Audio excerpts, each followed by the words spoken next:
Good evening, everyone. Thanks for joining us.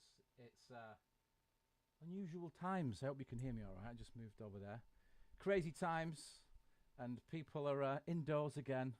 Well, it's cold anyway, so it is here anyway. So thanks for joining us. This is our 28th show. We've done this 28 times this year.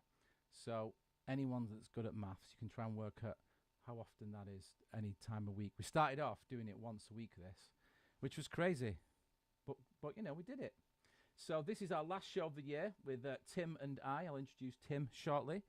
And this is on the YouTube Certified Trainers UK and Ireland page. So thanks a lot if you subscribed. A lot of subscribers. It's gone up quite recently. We've had a whole new batch of certified trainers. Some of them may join us this evening. Who knows? So it's a Christmas special end-of-year review.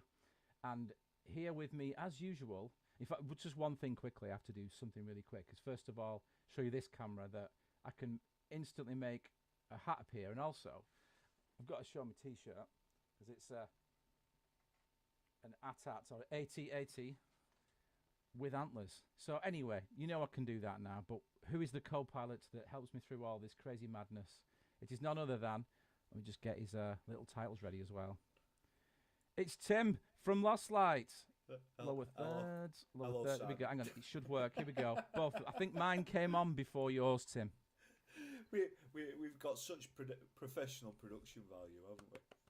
I love the jumper, by the way. It's marvellous. Well, actually, if you want the whole truth, it's a T-shirt. I thought, Yeah. oh, it's a bit chilly. So a T-shirt with long sleeves, and on top of it, T-shirt. You know how these American kids do. I thought there was something else coming there. It's a T-shirt. It's a T-shirt with long sleeves. There it is. Yeah. No, I had a whole range of Christmas-themed things. And, I just thought any time I could just click my fingers and just turn into like a crazy snowman. This, mate, is the theme of tonight's show.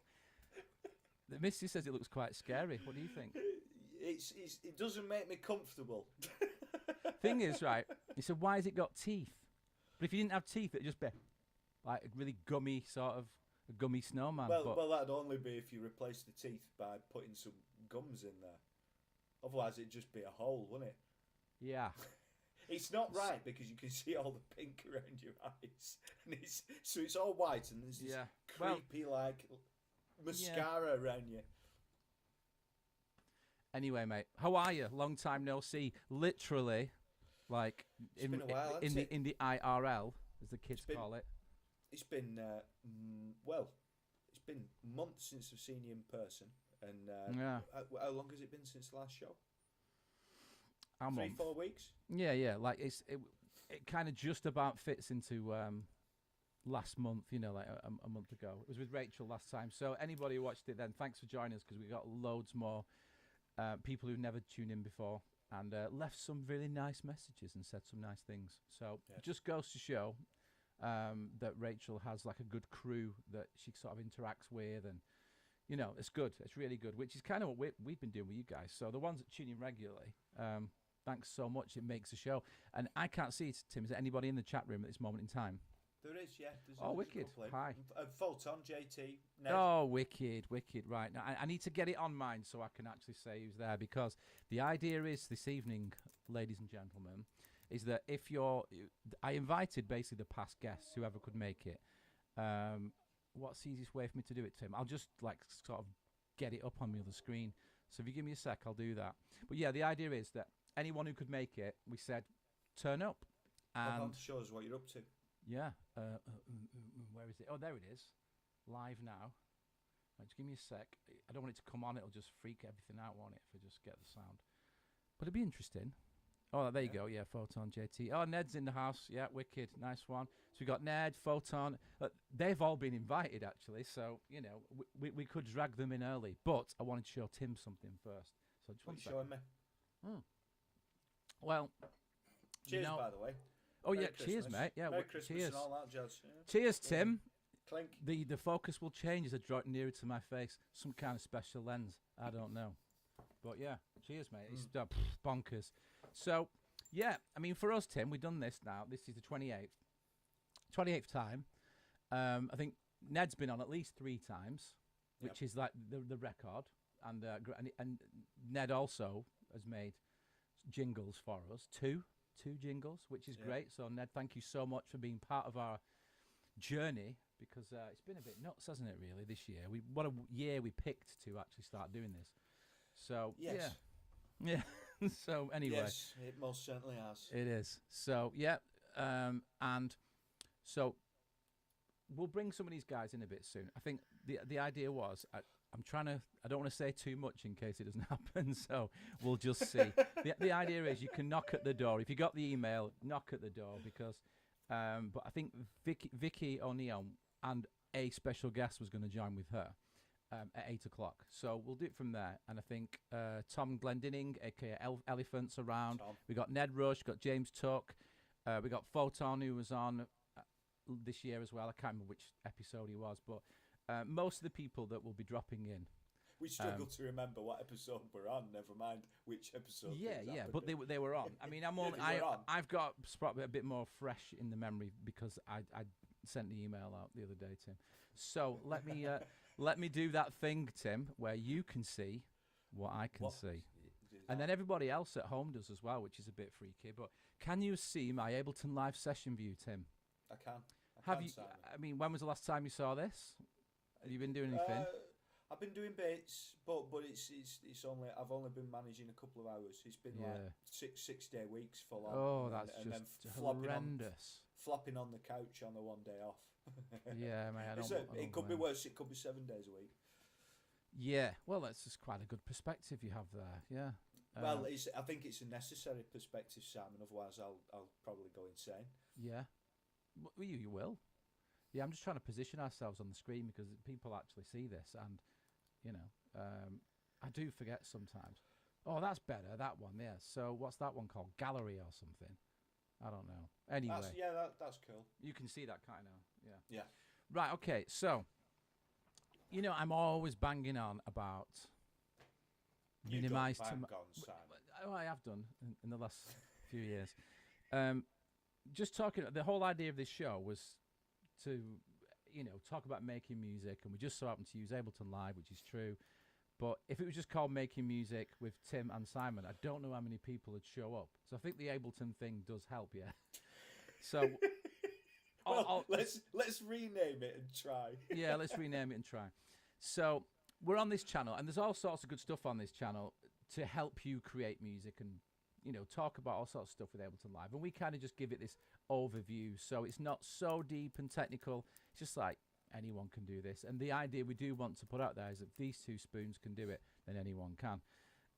But it's not as easy as it looks, but you just got to do it, haven't you? So a new pack came out. So packs are available in the browser, and depending on which version of Live you have, it changes.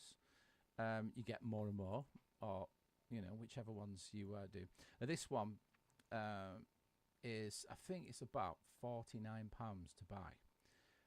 But it's interesting, and the reason it is what it is because someone spent all this time doing something special. Now, before you think, what is he on about? I'm going to show you the default lesson when you first load it up. This is what it comes in. It's called Slink Devices, right? And this is what... Simon? Yeah? Sorry to spoil your flow. Volume overall is a touch low. A touch low? From Ned, yes. Right. We like that. We like it. So, now obviously this is going to be about 10 seconds behind, but from this moment I've just turned it up a little bit. We'll see how it goes. Yeah, because I've kept it so shouldn't be too loud. What about now? Is that a bit better? It's touching the reds now for me. Yeah, well, we'll see. Well, sorry, don't let me spoil your flow. Carry on. No. We'll find out. No. Ned's gonna know. He'll know. He's got the ears. Right. So thanks for that, though, Ned. Nice one. So this thing, Tim, when I saw about this, I thought, I bet Tim will like this. Now, it's all based on the physics of water, rippling water. Right. Oh, he says it's better. It's louder now, but on the left only for me. Well, oh, yeah, hang on. No. One sec. Yeah, hang on a sec.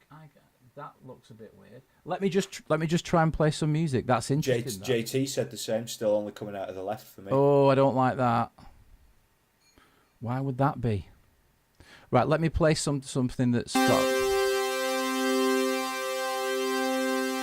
Yeah, that's only on the left as well. Oh, that's interesting. Right, let me just see if I can sort that out, because I want to. What can I do that I can play something? Right, let me just see what I can do, because I want something that I can tweak it. Yeah, I can see it down here. I can see that audio capture. It probably just went off then a sec. 1, 2. Yeah, well, it should be coming out there. I wonder if it's anything to... No, it won't be that. It's coming out of my sound card. Hang on. What about that? Still on the left? Well, yeah. Probably best if you think that you've got a chance that you've cracked it, just carry on. Yeah, well, no, it is only coming out of one. I don't know why that... No, it's all right. Fixed it. Schoolboy error. What was it? I think so, anyway. Yeah, I can see that. Now, just tell me that's right, guys, because, you know, mini jacks. Yeah. Right? Yeah, I can see it on the interface now. And that's why it's probably really loud as well now. Yeah, let us know about the volume, guys, before we crack on. If it's now too loud, just give us a shout. Yeah, so, well, I tell you what, let's just crack on. Whoa, there you go. Oh, it's like we've got a team with us, and just saying like... It's a technical team. The only thing is that we're filming the technical team with telling us what we're doing wrong. Nice one, there we go. Considering it's on topic, it's all right, that, isn't it? So, yeah, and, basically, this is a tip for everyone. Just make sure your lead's all the way in. Because I just thought, well, hang on a minute. On my interface, 2 lights, yeah, and then, but on the other interface from the other computer, long story, it was only coming in. Well, I thought, well, there's a problem from there to there, and I leaned over and pushed it all the way in. And there it was. Jeez. There you go. Well, there you go. MHO's in the house. Hello, pal. Oh, good man. Good man. Good to see you on here, pal. Indeed. Nice one for joining us. See, we got the band back together. The band's back together. You were flying. Flying. I was all right. Okay. So this thing, right, if you've not had a chance to try it, I mean, definitely of people who are in the chat room right now that I know of, Photon will like it. James has probably tried it already. Ned, you'll like this. Yep, MHO, you'll like it. So even if there's only you guys watching, I don't care. So basically, Slink, right, and it's got these swirling nodes, and it's basically the physics of water sort of flowing. Now, I don't know how to make these things, but, well, I've got an idea. And there's 4 different sort of categories. There's like a wave and modulation, you've got a filter, you've got some LFO audio tools, and you've just got MIDI tools. The best thing is, just show you, but check it out. So if I'll do one so you can see kind of what it does, like, pretty quickly. And the best thing is use one of their racks they've made. And you can see what it is, and then I'll show you how to build it from scratch dead quick. Well, not scratch, like totally nothing. But yeah, I've booked these, bookmarked them. Now you probably think, that sounds terrible. But with this, it's got an actual synth loaded in already. And it's mapped to the macros at the front down here. So the sounds are just using like operators and... analog and stuff like that, just basic synths that you get in live. If you can sort of click on them and you can sort of see you've got an operator there and whatever, and you see it's moving here, right? So there's stuff mapped to it. Can you see how it's moving or oscillating? Yeah. So it's moving around, and you can see this little sort of wave there doing like literally a wave. Yeah. So that's kind of what it's doing now. Once this wave this is an LFO one, so just generating that, and you can map it. You can map what this is doing to anything in live, and in this case, if you unpack the rack, they've done it to like the level of each oscillator, and there's a few other things that have been mapped, like decays and release or whatever. So if I think these are just, you just press play, or I hold a note down for these ones. So can you hear it's just kind of doing a bit of I'll just close these. Can you see that? Yeah. Yep. And then if I go to multiply, see how it's just like moving faster, and you can change the modulation, and you can sort of just see what it's doing to it, yeah, and it's kind of like rippling. That's cool. That reminded me of. Have you seen Vikings, Simon?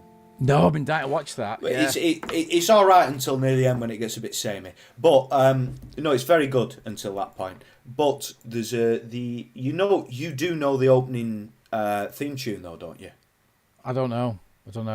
No, I'm sure you do. I'm sure. If not, I'll send you a link to it. And the sound that you created there was like almost there. It was cool, but a bit darker. Good. Cool. Well, here's my point then, right? So this is what I was saying to you before about creating stuff really quickly, right?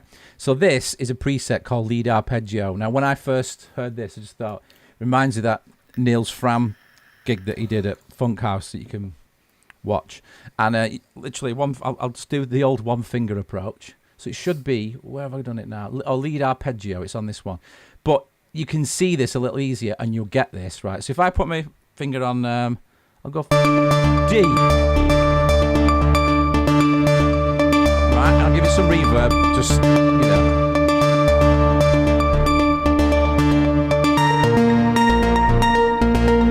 So I'm just holding one key down. I think that sounds all right, yeah? Yeah. Right, so if I just put, I'm just going to put a note in, right? So basically, the mode it's in at the moment is like arpeggiation. So if you go to scale over here, it's actually playing like an arpeggio. Well, it's playing its own pattern, not an arpeggiation. I shouldn't say that. There's a sequence of notes, right? If you press scale, you can see it's in ARP mode. So when I hold my fingers down, it'll tell you which note I'm playing.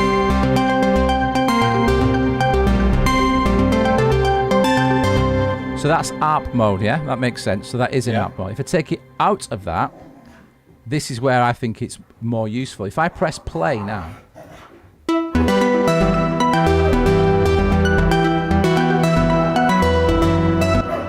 I like that straight away, yeah? So that's, you can set the root of the scale. So it was set to E. And then you can set what type of scale. But this is cool. It's called color, right? So what you do is, I think the technical things, but as you increase the color, it adds more notes. You can see now there's like, it's going to add a C, D, and all the notes. And you see that? You see what's happening on the screen? Yeah. So if I bring that right down, root, the root note, then that's the root and fifth, then the third. Oh, yeah, it really is exactly like that. That's very cool. So now, just because I'm... being able to visualise that for once. Yeah, it's good that. Yeah, so if you want it minimal, you can just back the colour off. Now, to me, just that by itself is awesome. And it goes beyond that. That's just the actual arpeggio notes or the actual pattern. So once you've done that, I can tweak stuff now and you can see what's happening easier. So I'm going to go like this. So there's my pitch, bouncing up and down.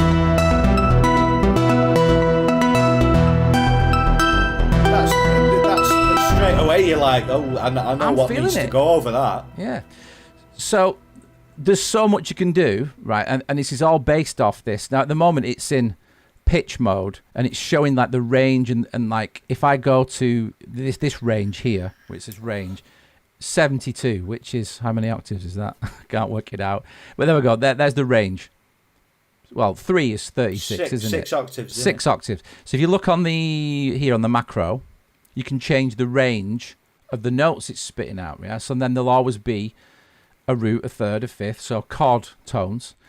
And then you can change the attack and stuff like that. So these are all mapped to the actual synth. Now, the thing is, you can put any synth you want here. You know, it can be anything. This is, I think in this case, it is Wavetable, this one, with a hybrid reverb. So this is all Live 11, and the fact that it's a Max for Live instrument, you will already have Wavetable anyway. But I know Photon that's on now, he did a great rack where you could just play one note and do these really wicked arpeggios, and it's just, you know, Wavetable and hybrid reverb, massive. You know, well, not massive, just actually, just really good. Dead good. You know what I'm saying? So that there, literally just press play and you're off, you know what I mean? You've got... But you need drums, don't you, Tim? Yes, you do. What do we do to make drums? I haven't got time to program drums. So what I do, I'm going to go into the usual... You know what I'm going to do, don't you, Tim? Instant House. There it is. Instant House. Boom. Drop it on. So now I've got to get a kit. Now, the kits, like, obviously, you know, you get so many. And I was on some Facebook thing, and people slagging off the actual inbuilt presets of drum racks and thinking, oh, you don't even try them. There's so many, but like, oh, I don't know where to go. In fact, you know something? I'm not going to use that. I was telling James Tuck, who's in there, in the room, and hello, James. Oh yes, Photon. You can capture the MIDI. Usual thing. You need to open a MIDI track and do that. So actually, I'll just answer your question. But yeah, you know how to do this. But for the people who don't, MIDI from all ins is coming from lead arpeggio. So when I press play now, you can put the monitor on in. Where they're coming from.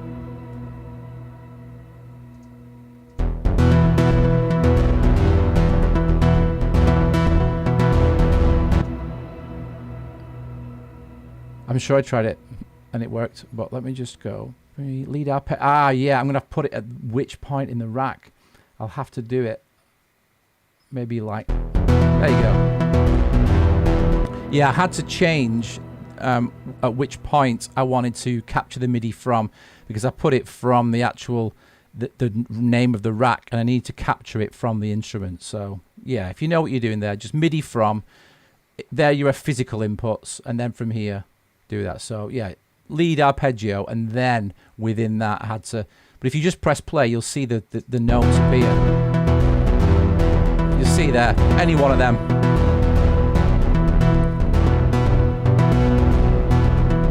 There you go.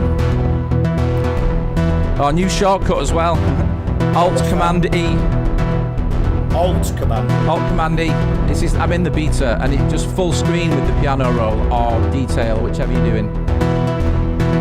I like that, mate. That's good. Yeah. So yeah, to answer your question, Photon, yes, you can capture it. Yeah, choose post, exactly. Yeah. So try it. It's great. But we were going to say about drums then, weren't we? So I'll just do another. Drums, please. Something like kind of tight. I'm chuffed that we sorted that mono thing, because that's a nightmare, that, isn't it? Broadcasting to the nation in mono. Who do you think you are, the Beatles? Anyway, so drums are plenty, and you know me, Instant House. Did I actually go over it? I probably did, because I went. Oh, did I put it on there? It's still there, isn't it? Ah, there you go. You were saying Instant House, and then you said you were going to do something else. Yeah, well, it's just because I answered Dave's question in there. But yeah, we went somewhere else, didn't we? Yeah. It's a pastime of mine, that. So yeah, anyway, Max for Live, Instant House, get that on there. So you play it, it's generating a pattern, but you can't hear it until you put a kit behind it, and that's what I was saying. I was talking about kits. There's so many, but like Skitter and Step's got some wicked ones. Give us one. Punch and Tilt. There's a no. This one is the one begins with P. Punch and Tilt. Yeah, and yeah. These. So hang on. Nice. It's a bit more mellow. Because some of them got melodic stuff. Get it playing.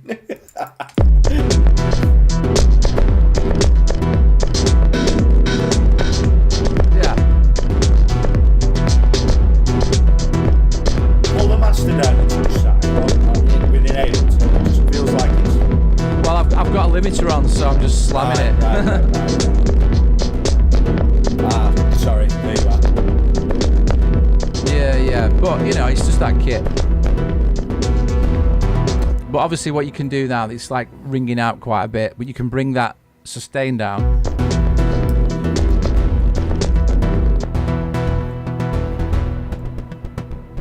More like Kelly Lee Owens sort of vibe. And we're off. And we're off, yeah, you know what I mean? I'm putting that master back up now.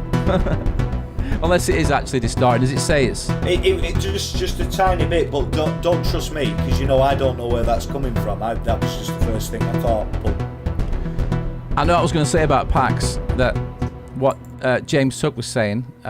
We did a conference together in Brighton. Thanks for that, James. It was mega. And we had a good time speaking to lots of educators and stuff. And it just seems a lot of people don't know about Selector Kit.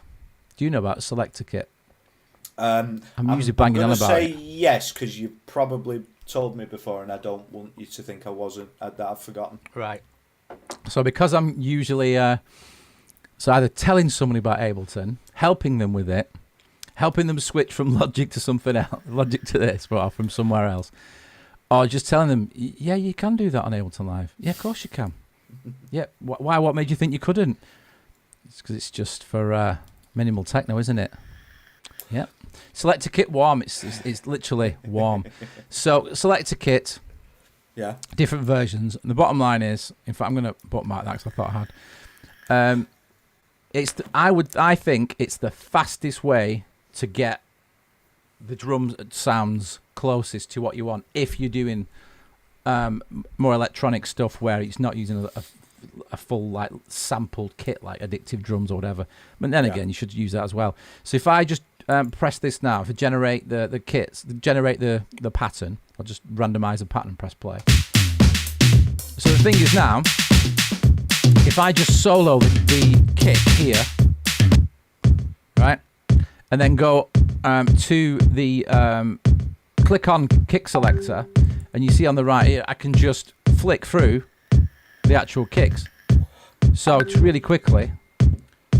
Someone's messaging me, but they'll have to wait. So kick selector, and what you can do, you can click through them. And so every time I move this now, if I arm the channel, no, but you can basically go through them. So I press play now.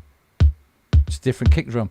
And it's all, I think on this one, there are, if you double click on it and move, if you double click on it, and I open it, it's basically that kick has got, I think it's 128 kicks from 0, and you just go all the way through, and we can find out now. There you go, 127 from 0. So there's 128 kick drums on there.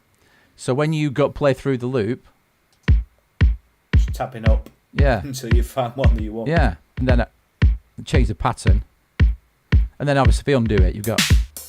But like, I don't like that snare straight away, so no. But I'm gonna have to stop it because it's moving through them and it's changing the rack, whatever the selection is. So if you were doing it and I didn't have that playing, you could just. I've not got push turned on, I can do it, but you get the idea. Yeah, you can just change them, and you can just quickly change a kick drum, do that, no problem. But then, and I don't like that pattern either, but.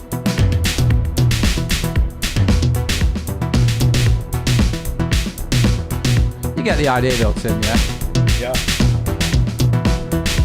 So... Yeah, that snare's a bugger, isn't it? Yeah, I don't like it. But yeah, I'm going to switch that out now just to find one that's been... you know what? I'm just going to go 808. Just do it. Just do it. Or I could use the one in here, right? So someone's trying to WhatsApp me, and it might be somebody who wants to get on the show. So let me just check the quickest way. I can do it on here. Genius, right? Because I've got it on one computer and then not on the other. But yeah, but I'll check in a second. Maybe it's that link isn't working. Possibly. If anyone's having trouble like joining the links, there is one of the email chains that has the correct link in it. We'll sort it out. Yeah, we don't know why that is. So it's a strange one because you use the same thing, don't you? Each time. Oh, I'm trying to open it on here so you can do it, but yeah, just hold the fort, Tim. I'm holding the fort. Oh, there you go. Yeah, there you go. WeTransfer. It's just been one of them because if I move it on there, everyone sees it. It's all right. Yeah. Be right. Yeah, we're cool. We're chilled. We're not Christmas. annoyed. Yeah, Christmas, innit? We've got whiskey. Oh, yeah. What have you got? What are you drinking? Vodka and Diet Coke, young man. Vodka and Diet Coke, of course. It's what the... Of course. Yeah, of course. That course. Mm. Oh, come on. Right, anyway. So, I'll just put 808 Coke here. I'll just do that. Because I just want you to hear that. And then, yeah. You know how it is. Yeah. Oh, yeah. Oh, there you go. There you go. So, yeah. You got it. Vicky's tired. And Rachel's saying... Oh, have you heard about drama? Shall we tune in? Yes. Yes, you should.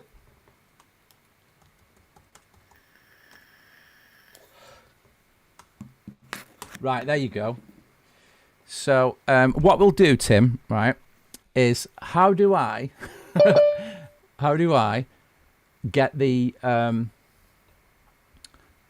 do I do this? How do I get the link for the Zoom and share it in our chat? Right, I'll do it. But you've got enough to deal with. There you go. What can you do that? Can you invite other people? So put it in there. I should be able to. So, but we have Tom Glendinning is in the house. Have you heard of this guy? I have heard of this guy. He's done stuff. I think he's quite good, isn't he? Yeah, he is. He does stuff. Right, so I'm going to clean this mess up here, Tom, before we let you in. But bottom line is, I'm sure Tom's got plenty to add to this because he does this sort of thing a lot, and he's great with all this stuff. In fact, I'll just bring him in right now. Do it. Yeah, because we can talk to him and see how he is. He can help us sort out our problems. Just one sec. I'm going to, Rachel's on air now as well, just saying. Tom. Come to us, Tom. I think we should go full screen to get the full Tom experience, though. Tom. He's coming. I can tell. Should I just turn myself into... Do that. That'll keep everybody entertained, Simon, in the meantime. It's quite freaky, that, isn't it? It's a bit wrong. It's just slightly wrong. It's the eyes. Yeah. So have you put the link in the? Oh, look at that! Didn't work. Yeah. The link in there. Oh, that's good. That's good because then. So and any of because in the chat room we had Photon was in there, and James Tuck. So there he is. Look at that! Look at that man in the flesh. We've got all sorts going wrong here. But no. You're here. This is it. You were slow to join, but you're here now. How are you doing, pal? You okay? Yeah, I'm doing good. How are you guys doing? All right. All things considered, as people say. Still don't know what they mean. What's going wrong? I don't know. Nothing here. Everything's good here. It's fine. What is it like in the capital? You are still in London, yeah, right now? You are in London. I am indeed. Yeah. Are you staying in London over Christmas? Yeah, not going anywhere. Just hanging out, chilling, seeing friends. Good. Yeah. Wicked, man. So, how has it been for you this year? Well, it's been a year. You've done loads, mate. You've done loads this year. Well, what do you want to know? How has it been musically, or how's it been live? All the same. Everything, it's all the same, stories. Isn't it? It's the same thing, mate. Whichever comes to mind first, talk about it. It's cool. Because actually, it's been less music for me this year. I've been very absorbed in crypto NFT land. Yes, it's been my obsession this year. So and visual art, doing a lot more visual art this year, but no music. Definitely some music. Oh yeah. Well, you finally. There was a release, though. Yeah, there was a release of there two is of those indeed, things. Which I should probably send to you because I think we've been telling you about that for a good while. Yeah, but you have got stuff on Spotify as well, now, yeah. Indeed, yeah. So Danny and I have finally released stuff. Only took us about 5 years. Yeah, but we got there. Yeah, pop the links in the chat room of the YouTube page. If you've got, I've got to open the YouTube page. Hang on. Of course you have. Get it in there. All the things that look nice on this page had an elephant hand in them. This is on the certified trainers page. Yeah. That's where we're broadcasting from. So that's why everything looks a lot better. Good. But actually, just while you're finding that, for those of you who are interested, I added a few more videos onto my YouTube page, which is just Simon Lyon Music, and I should just, purposely say this to just steal even a tenth of your viewers, Tom, and they'll be like, this is all right. So, Tom, there's two things that I wanted to say, actually, that before I do mention my page. I've just done these things where I'm preparing for a mix down, and I just press record and just screen capture everything. Influenced, of course, by the amazing Ned Rush, who just presses record and doesn't care. but does care, you know what I mean? It's good. So I've done that with a mix I was preparing and just talking through what I'm trying to think to get a mix ready. And it's unresolved. It's like to be continued, big style. But the also I got a new MIDI guitar thing, and I'm still obsessed with it. And it's one of the Fishman Bluetooth. Well, it's not actually Bluetooth. It's like a transmitter with a USB dongle. And it's great. And I just keep playing things really different. Then I realize if you put a sub bass patch on, I can play like bluesy guitar riffs, and it just sounds like some sort of Shy FX bass line or something. So I'm on the trajectory of just going through all the sort of bass line ideas that I have, and then just playing them on the MIDI guitar, so it comes out like that. So really going in for a composition thing. So yeah, check it out on mine. It's just Simon Lyon Music on YouTube. But what I was going to say, Tom, it's such a massive thing that, though, isn't it? But in the sense that, like, I've realised how much it's only been a recent realisation how much the input and the patterns that I learn on guitar are both a hindrance, and then when you kind of apply them to a completely different instrument, like the ability that you've just got with your guitar, then also like a great boon as well that you can just roll with. Yeah. Because I suppose you play drums, don't you, Tom? You're a drummer. As far as instruments go, that was yours, wasn't it? Yeah. Yeah, not so much anymore, unfortunately, because it's quite hard to have a drum kit in my apartment. But when I get the chance, I do. Yeah. But I think, I think to speak to what Tim was saying, that definitely has carried through to sort of other interfaces. So if I'm using push or a keyboard or whatever, the drumming chops come in for playing rhythms and things. Yeah, and one thing you do a lot, which I'm a big fan of, and if you could steer people to the video that best explains it, because you've done quite a few things, so you'll get what I mean, where you do like the polyrhythmic thing where you have you create the MIDI clips and then you send the MIDI out into the kit, so you can have lots of different clips playing at all different lengths, but they all kind of sync in, kind of thing. Do you know what I mean? Like when something you've done quite a lot, I like. But is there a video that people could watch that shows that you're aware of, because you've done that many?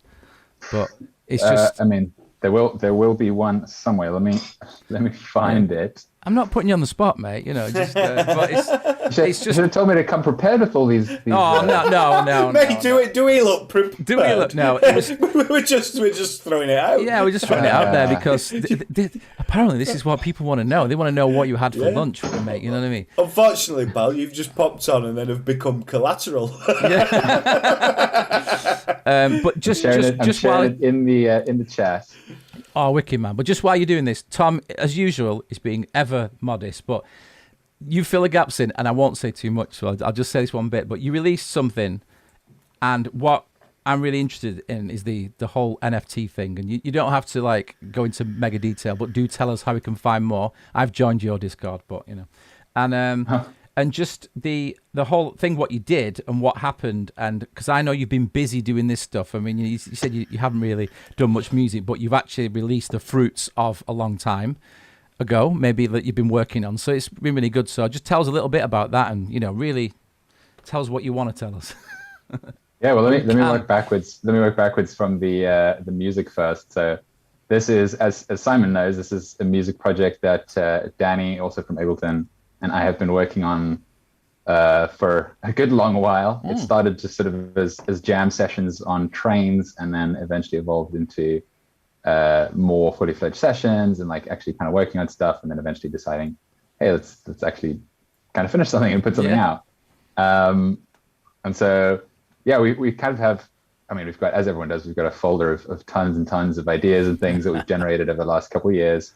And we eventually just said, hey, hang on, let's pick a couple of these and let's release them and finish them. And so that's what we did. And we finished 3 tracks in the end. It's got one of those weird things, though, because we've been working on these things for so long and in various different stages, they feel very stale to us because we've listened to them so many times, but we know that it's always new to someone. Exactly. So like the people that we've shared it with are like, oh, these are really cool, and they enjoy them. But they are, mate. They are cool. But we're like, oh, we've heard these so many times. But so it's good to have them out there and have other people hearing them. But we feel like the stuff that we're kind of working on now, we feel like it's better, and hopefully EP number 2 is going to be more interesting.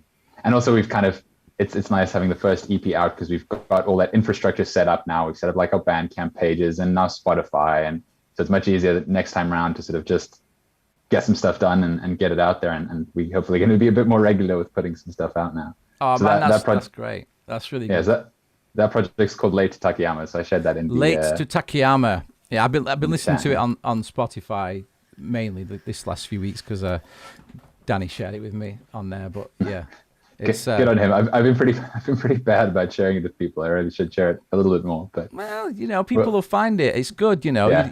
I think I would pick up on something. The best promotion is just making more music, really. So exactly. That's what we're spending time doing. You know what? This is what Tim just said before about, you come on and you just ended up being part of continuing to be part of our musical journey, because pretty much everything you just said totally relates to what we're doing. We've wrote all this stuff and now it's like, oh, I don't like that anymore, but it's new to other people. You've got to give them your journey so it makes sense. But if they hear something like in 2 weeks, then and they like it, and great, and they can go back to your stuff. But I think it's a good way to do it. You've set the infrastructure, now put it out there. So that's good. That's a good advice for everyone. Yeah. So go on. So carry on. Sorry, I didn't want to interrupt you, but it was just like so valid, man. It's so valid. No, all good. So the other thing that we did, which I'll just sort of segue quite nicely into the NFT thing, is we released an NFT, which kind of was a good impetus for us in helping us finish the EP, because we kind of had this deadline. We were working with another company called Triptip to put together this NFT. And so basically what we did is we took one of the tracks, which we decided was going to be like the single from the EP. And Triptip, they have this platform where they've got like this kind of generative visual synthesizer. So you sort of upload your track and you can sequence these generative visuals to the music, and it's audio reactive and all sorts of things. Cool. I'll see if I can find the link and share that. But we put that out, which was kind of cool. As part of that, which was interesting though, is we, as like an additional reward for whoever ended up buying the NFT, was an Ableton session, like just a training session with me. Cool. And the guy who ended up buying it, he had like no music experience whatsoever. So what we ended up doing, because he just really loved the track, which is why he bought the NFT. But what we ended up doing is going through the Ableton session, and that was really cool to just see this guy who, for one, didn't make music at all, but just seeing the session and how it was new to him, obviously. And he was like, oh, and that drum beat, like show me the drum beat by itself, and how did you make that sound, and how does, like, where's that synth sound, and what's that kind of thing. And so I was like, oh yeah, it's new to someone. It's always new to someone. So oh man, that is mega. See, like Danny skipped that bit out when I told him about that. I didn't know about the guy bought it, and this is like an experience, because the whole thing, that for those who don't know what NFTs are, I have this much understanding, but non-fungible token, yeah, which means that it can't be recreated. It's unique, and it can be art, it can be music, it can be whatever. Unique digital item, basically. It's just a way of sort of verifying the ownership of a digital item, whether that's a piece of music or a piece of art or a deed to a house. It could be anything that's digital. Right. So that's the other kind of avenue that I've been exploring a lot this year. It's just that's really cool. Diving into the world of NFTs, which mostly is kind of pretty dominated at the moment by visual art. So I've been spending a lot more time doing visual art, working with Resolume, which is a VJ app, which is quite fun. So when we finally get to gig the Late Takayama material, maybe I'll be VJing and Danny will be doing the music. Yes. Which would be cool. This is it, man. This is so good. It's so good. Yeah. So just expanding and sort of expanding into which I used to do a lot more kind of visual art and sort of, I guess like video art is what you'd call it. So kind of getting back to that, which was really fun a lot this year. Awesome. Do you speak to Ned Rush? No, not really, no. We did a couple workshops together, for the Edutour thing. Yeah, because I mean, he's been doing some interesting stuff as well with some of the jitter stuff that he does, and I'm just like, it completely blows my mind. I think, Tim and I just kind of, we walk up to the fence, we have a look in, but we don't open the gate, do we, Tim, for that? No, we just go, we back off and let you guys do it better. But it's... you should definitely talk about stuff. But so that is amazing, Tom. And I kind of like, can we have you back next year for a meatier session so we can dive in and just just talk about stuff in general, what you're doing in the music, because like I'm really interested in what you just sort of, you've probably spoke about 3 things. I could talk to you for about an hour each. So, but the fact that you're getting this project up and running, and you're using, or exploring, I should say, new sort of platforms and ways of like consuming art, is just like, that is just cool, man. That is really, really like, you know, you sort of investing in an artist, but like to have a walk through one of their tracks. I mean, imagine that if you could do that back in the day with like, you know, I'm saying like Pink Floyd or Kraftwerk, or someone say, can I just buy your audio and keep it, and then talk me through how you did it? And it's just like, there's tons of value on the actual experience and whatever. I think it's great, man. It's like, it's bringing someone close to your music, and I think it's really, really good. So well done. Yeah, so you've done a lot, man. You've done a lot. Well, I think just to follow on from what you said there, I think that's one of the interesting things for me so far about thinking about NFTs. There's not really much happening in terms of like actual music as NFTs. There's some sort of stuff happening. But what I think is really interesting in that department that we'll probably see more of in the years to come is NFTs kind of as a tool to enhance the fan experience and bring fans and artists closer together. Yeah. Whether it's a fan sort of buying into an artist as an investment because they think one day this artist is going to be really big and they can resell the NFT for a lot of money, or whether it is like getting some kind of interesting experience, or just having something like a collectible of the artist that no one else has. I think there's lots of interesting stuff that's going to happen with these sort of like artist-fan relationships through NFT. It's pretty fun. I'm there. We're gonna hire you to help us with our campaign, because we've got this like sort of concept album that all the tracks we've been doing over the last couple of years, similar to you in a sense, but very different. I mean, it's very different music. Like these are really kind of a collection of just crazy songs, aren't they, Tim? They're just bonkers, but it's what we've gone through in the last few years. So it kind of makes sense to put them together as an album rather than singles, because they don't really make sense on their own, or they do, but you have to see where it's come from in the first place. Because so we're trying to do that. Especially when we've kind of been attempting to document so much of the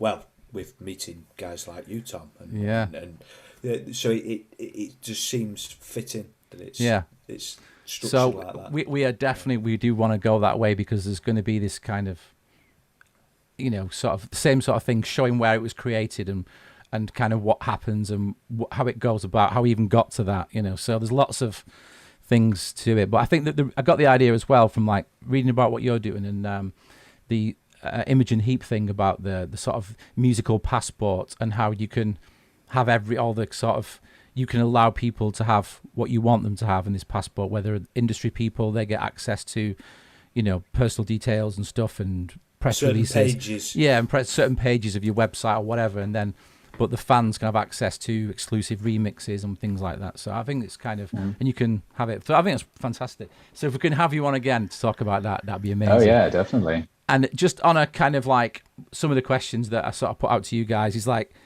this is going to be an interesting one for you. So 2 questions really. First one is, what music by another artist kind of in last year, either you discovered for the first time or it was released. It doesn't really matter when it was released, but like from your experience, what music other than your own worked for you in 2021? And the other one is any tips, as in music making tips that you have, or one tip for 2021 and one act or piece of music that made you go, yeah.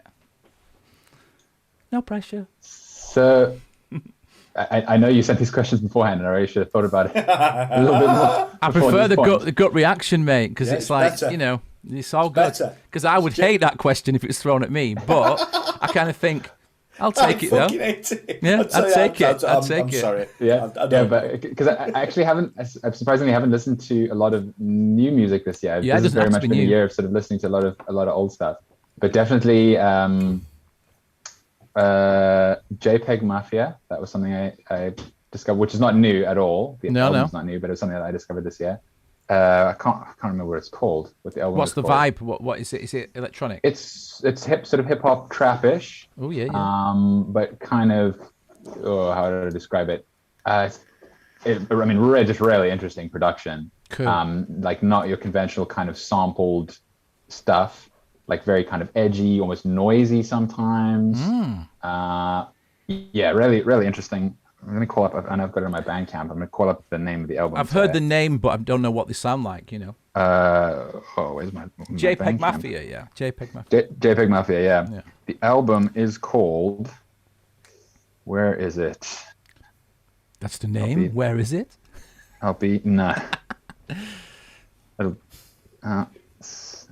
Sorry, really on the spot. Oh, here. mate, it's totally fine. Mate. It's totally fine. Don't feel the pressure, and if you can't. Oh, it's all new to me. Everyone can see that you've just been dropped on the spot, so don't worry. Veteran, the name of the album. That's the one. Right on. We got that. It was captured in the halls of YouTube's forever existence somewhere. Yeah. So that's been a good new discovery for me. But like I said, the music's not new. I don't think that the album was released it's cool, man. years ago. But yeah, just new discovery for me. And then the second question was a tip.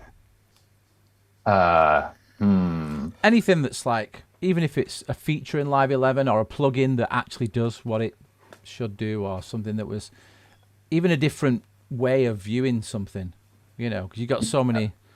I'm gonna do it's not so much a tip as like a shout out. Is a really cool musical or sort of production discovery for me. Is this company called Fors, F-O-R-S? Yes. They make Max devices. Yes. Really, really cool Max for live devices. Yeah, so, F-O-R-S, Fors. Yeah, I think their website's like fors.fm maybe, or I can't remember exactly what it is. Well, I can, good stuff. Yeah, for sure. Oh, wicked. Yes, I can see why you like that, because it's kind of close to a lot of things that you do, and it looks kind of graphically nice, and the whole kind of ethos and the way of, it's just great, isn't it? And I think since the Dylan Bastion pack that was in Live 11, I know you did a video all about that, and that was kind of, for some people, that was their first experience watching you using it. But this kind of organic sort of flowing music is like, and incorporating that is really cool. Yeah, I think that's kind of been my theme for this year, which actually started, I guess, in the beginning of the year with those Dylan Bastion devices, is I've got all the compressors, I've got all the EQs, you got all that kind of stuff. Now I'm interested in like creative tools. Wicked. Me too, mate. Me too. Come up with different ideas, different sounds. So. Definitely. Well, yeah, so I mean, I thought of you when I was talking about earlier on in the show. I wanted to show Tim the Slink. Have you had a go on that, the Slink? I like loaded it up the other day, and I was like, this looks really cool. I need to spend some time with it, and then I haven't had a chance yet. But it looks really cool. If I were you, I'd open it up and hit record on audio and MIDI. Just see what happens. Yeah. Just honestly, because if you get in the flow with that, you will make something. It's just, nice. It's inspiring, because I didn't show you, Tim, but you can, that it's kind of based on water and ripples and things. So you basically ripple MIDI, scale data, or even the effect. There's a filter in it as well, Tim. So when you get like sort of dubstep, like whoop, whoop, whoop, whoop, and it's like a sine wave LFO sort of thing, where you can kind of like assign that to the filter, and and it's just mad. You can sort of change the intensity, and the use cases for it are just nuts, from techno to drum and bass to ambient, whatever. It's brilliant. It's so cool, honestly. That it's just like, I'm feeling it. That's my tip of the year, is that, I reckon. There's another. But, man, it's just, we'll let you go, because I just feel like we've got other people to get through, but I could talk to you all night and could talk to most of them all night, and I usually would. And do. Well, I was expecting you to be chatting to somebody else when I hopped in, because I know you had some other people scheduled. Well, it's a long story, but Vicky O'Neill was going to hop on. And I don't want to say too much in case I spoil it, but Rachel's going to hop on in a bit. We've got James Tuck. Have you met James Tuck yet? You won't have, will you, Tom? I haven't now. See, we need to get you all together pretty soon. But so there's a few, and we've got Photon, Dave, who runs the Manchester user group, and I need to catch up with him as well. But there's just there's people who are around. James Tuck as well. I just said that, James. So, you need to catch up with him. But there's lots to talk about, mate. And I'd love to have you on in the new year And, I would love do to something. be on those, I think we should do like a performance, and you can talk about the music. But you come back to me with whether that's convenient or if it's just like, nah, Simon, don't be stupid. But you could do. I mean, you could even pre-record them and then talk about them in between. Yeah. That's what Photon did. He recorded himself doing a performance, so that we didn't have to. Things happen to go wrong. But if you've recorded it and he was happy with it, just what like Ned did with his More Kicks and Friends. So we'll leave you to it, Tom. It's amazing to see you. Have a great Christmas. Stay safe. You too, man. Good to Stay safe and keep doing that music, and just give Danny a rap up back of the neck. Come on, man. No, it's good stuff, but I'm liking it. And I didn't get links ready to play stuff, but yeah, you put some stuff in there from your stuff, yeah, that people can check out. Yeah. I dropped it in the YouTube in the chat. Awesome. I mean, you're welcome to stay on, mate, if you're bored. Yeah, I'm gonna head over to the YouTube and just go and watch from there. Oh, okay. Yeah, nice one. And then, but if you want to like jump back in or anything, I'll say hi to anybody. Because if you're on now, and Photon, just join the group. If you can't, Tim put the link back in there. But just you can come back if you want, Tom. But if not, if I don't see you, have an amazing Christmas and thanks for joining us. It was insightful, mate. Really good. Yeah, thank you, thanks a lot, pal. Merry Christmas. Speak in a bit. I'll stay on the Zoom and just mute myself and okay, here we go. Hop back in. David Fletcher has entered the waiting room. So nice one, Tom. See you in a bit. And Mr. Tuck, are you around? Let's get you on. In. Yeah. Let's get you in. Now it says, hey, look at him. Look at that. He's in. Photon is in the house. We can't hear you, mate. Hang on. You're on mute. And I don't mean that you the record label. I mean there you go. How you doing, man? You all right? Good. Yeah. You got the Christmas jumper? Activated. Yeah, Christmas jumper, Christmas lights. Smashing it, pal. And are you it's a lovely rack, that, mate, and it's a lovely. He's not talking about inside your Christmas jumper. It's a lovely rack. No, it looks ace, that. So, am I right in saying, Dave, that this where you recorded your video for us, was it in your old house and this is your new house, or was it in this one? No, it was here. Yeah, it was here. I got the Synfrac when I moved to this place because it wouldn't have fit in the old gaff. So yeah. Well, I wouldn't have known because your videos look, like there's just all sorts going on. So you're good though, mate. You're good.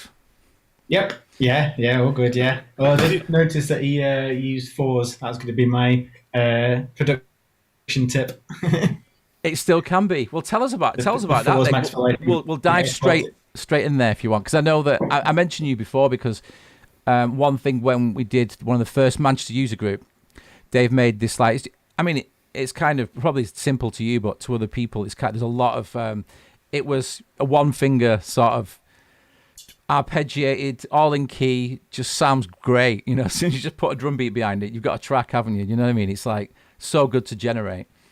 But that was you were saying before about when you approach making a track with an instrument, you can get stuck in those kind of like patterns. So that's why I like to use the push, and then I'll go to the keyboard, and then I'll use some kind of Max for Live generative thing.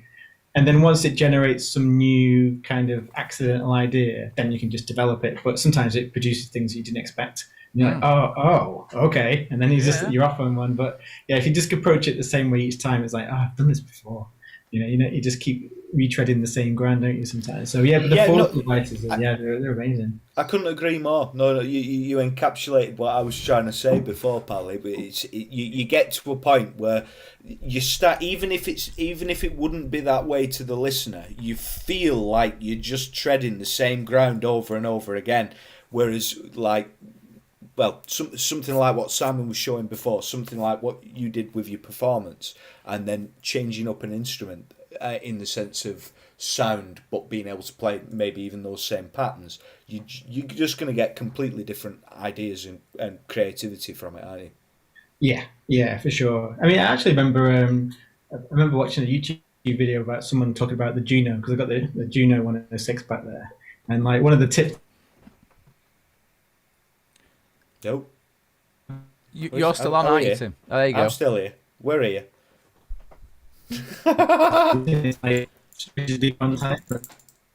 Oh, Oh, you're just freezing a little bit, so mate. yeah, so that's one of the things I noticed. You just froze a little bit then. Sorry.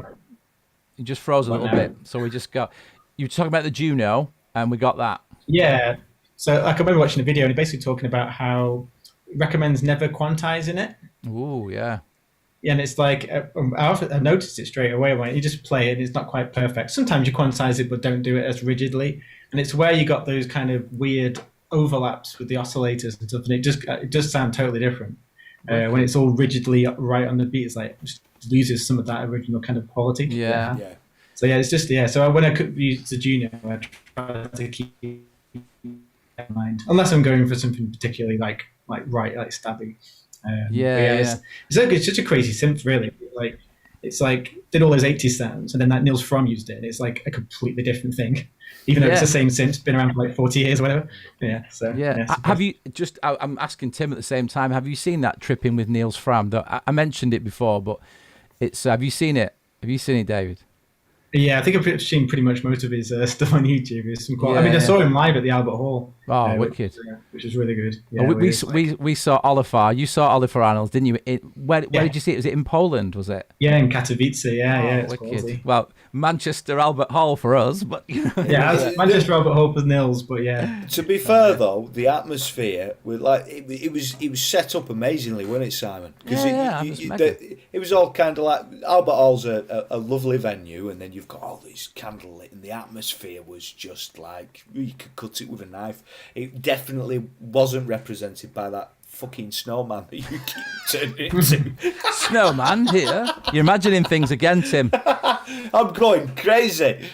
Go on, Oliver. You were saying about Oliver, because I remember when we went. Finished. It's all right. I finished. It was great. You were too busy turning yourself into a snowman. It was all right.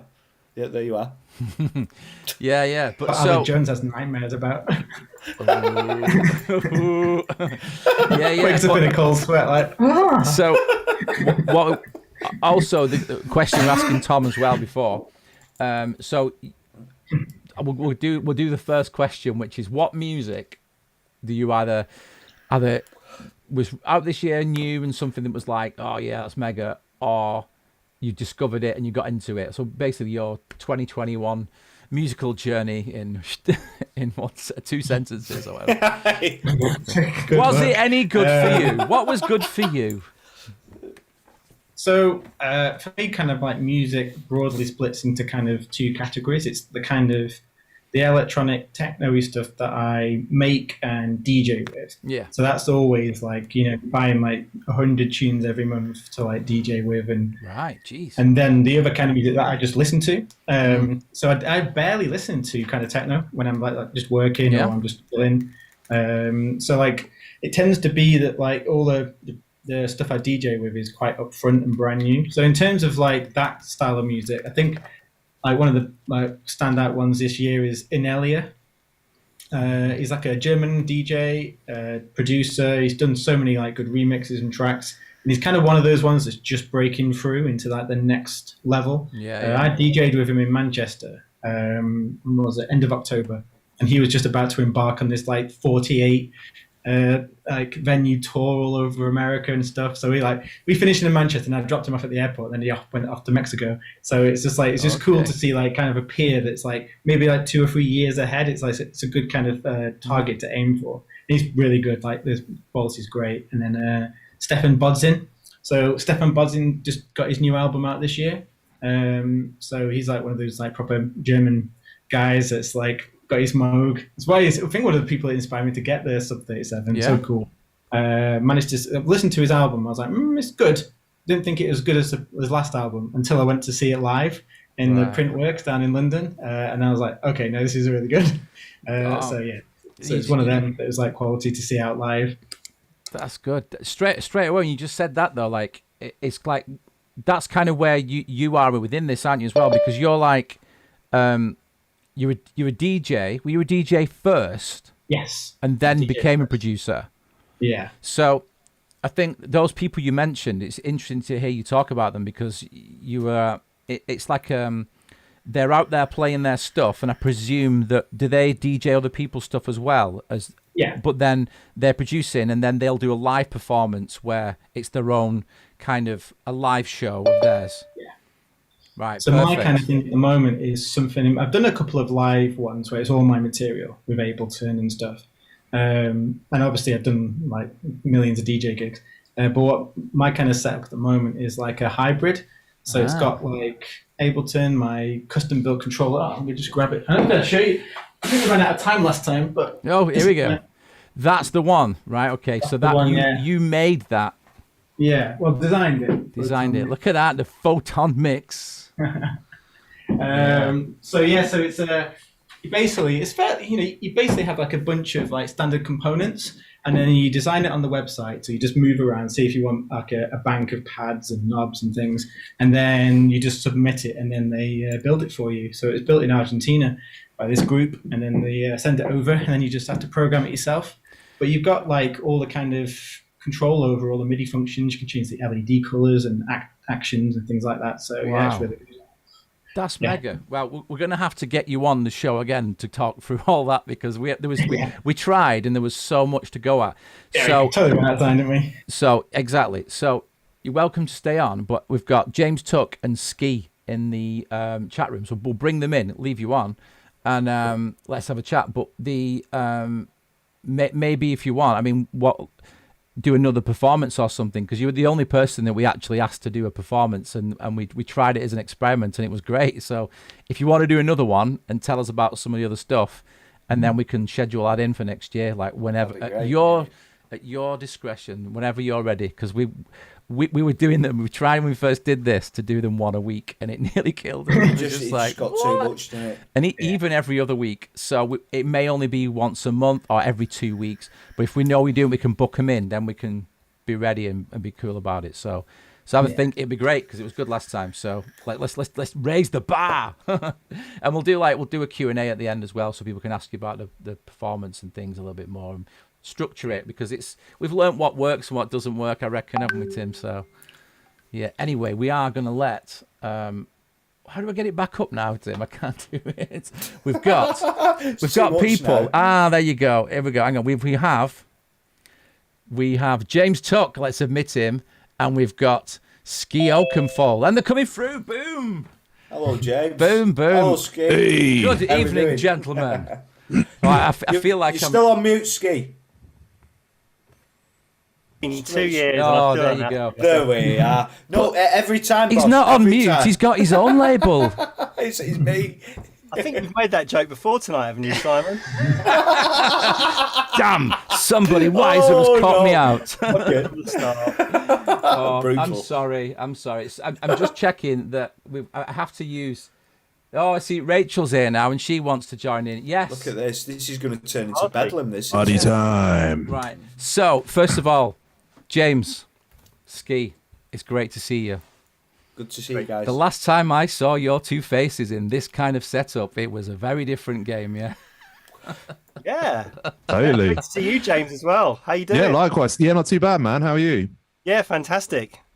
Awesome. Yeah. Good. Let me just tell you about these two guys here, because the way that it is on the screen, yeah, it's exactly how I'm seeing. Like, you know, you're on a Zoom call and you say it bottom right, but it's not like that for you. This will go out like this, how I see it. So James, Ski, literally 6 weeks ago, should we say 6 weeks ago, about that, became certified trainers. And they've both actually been on the show now.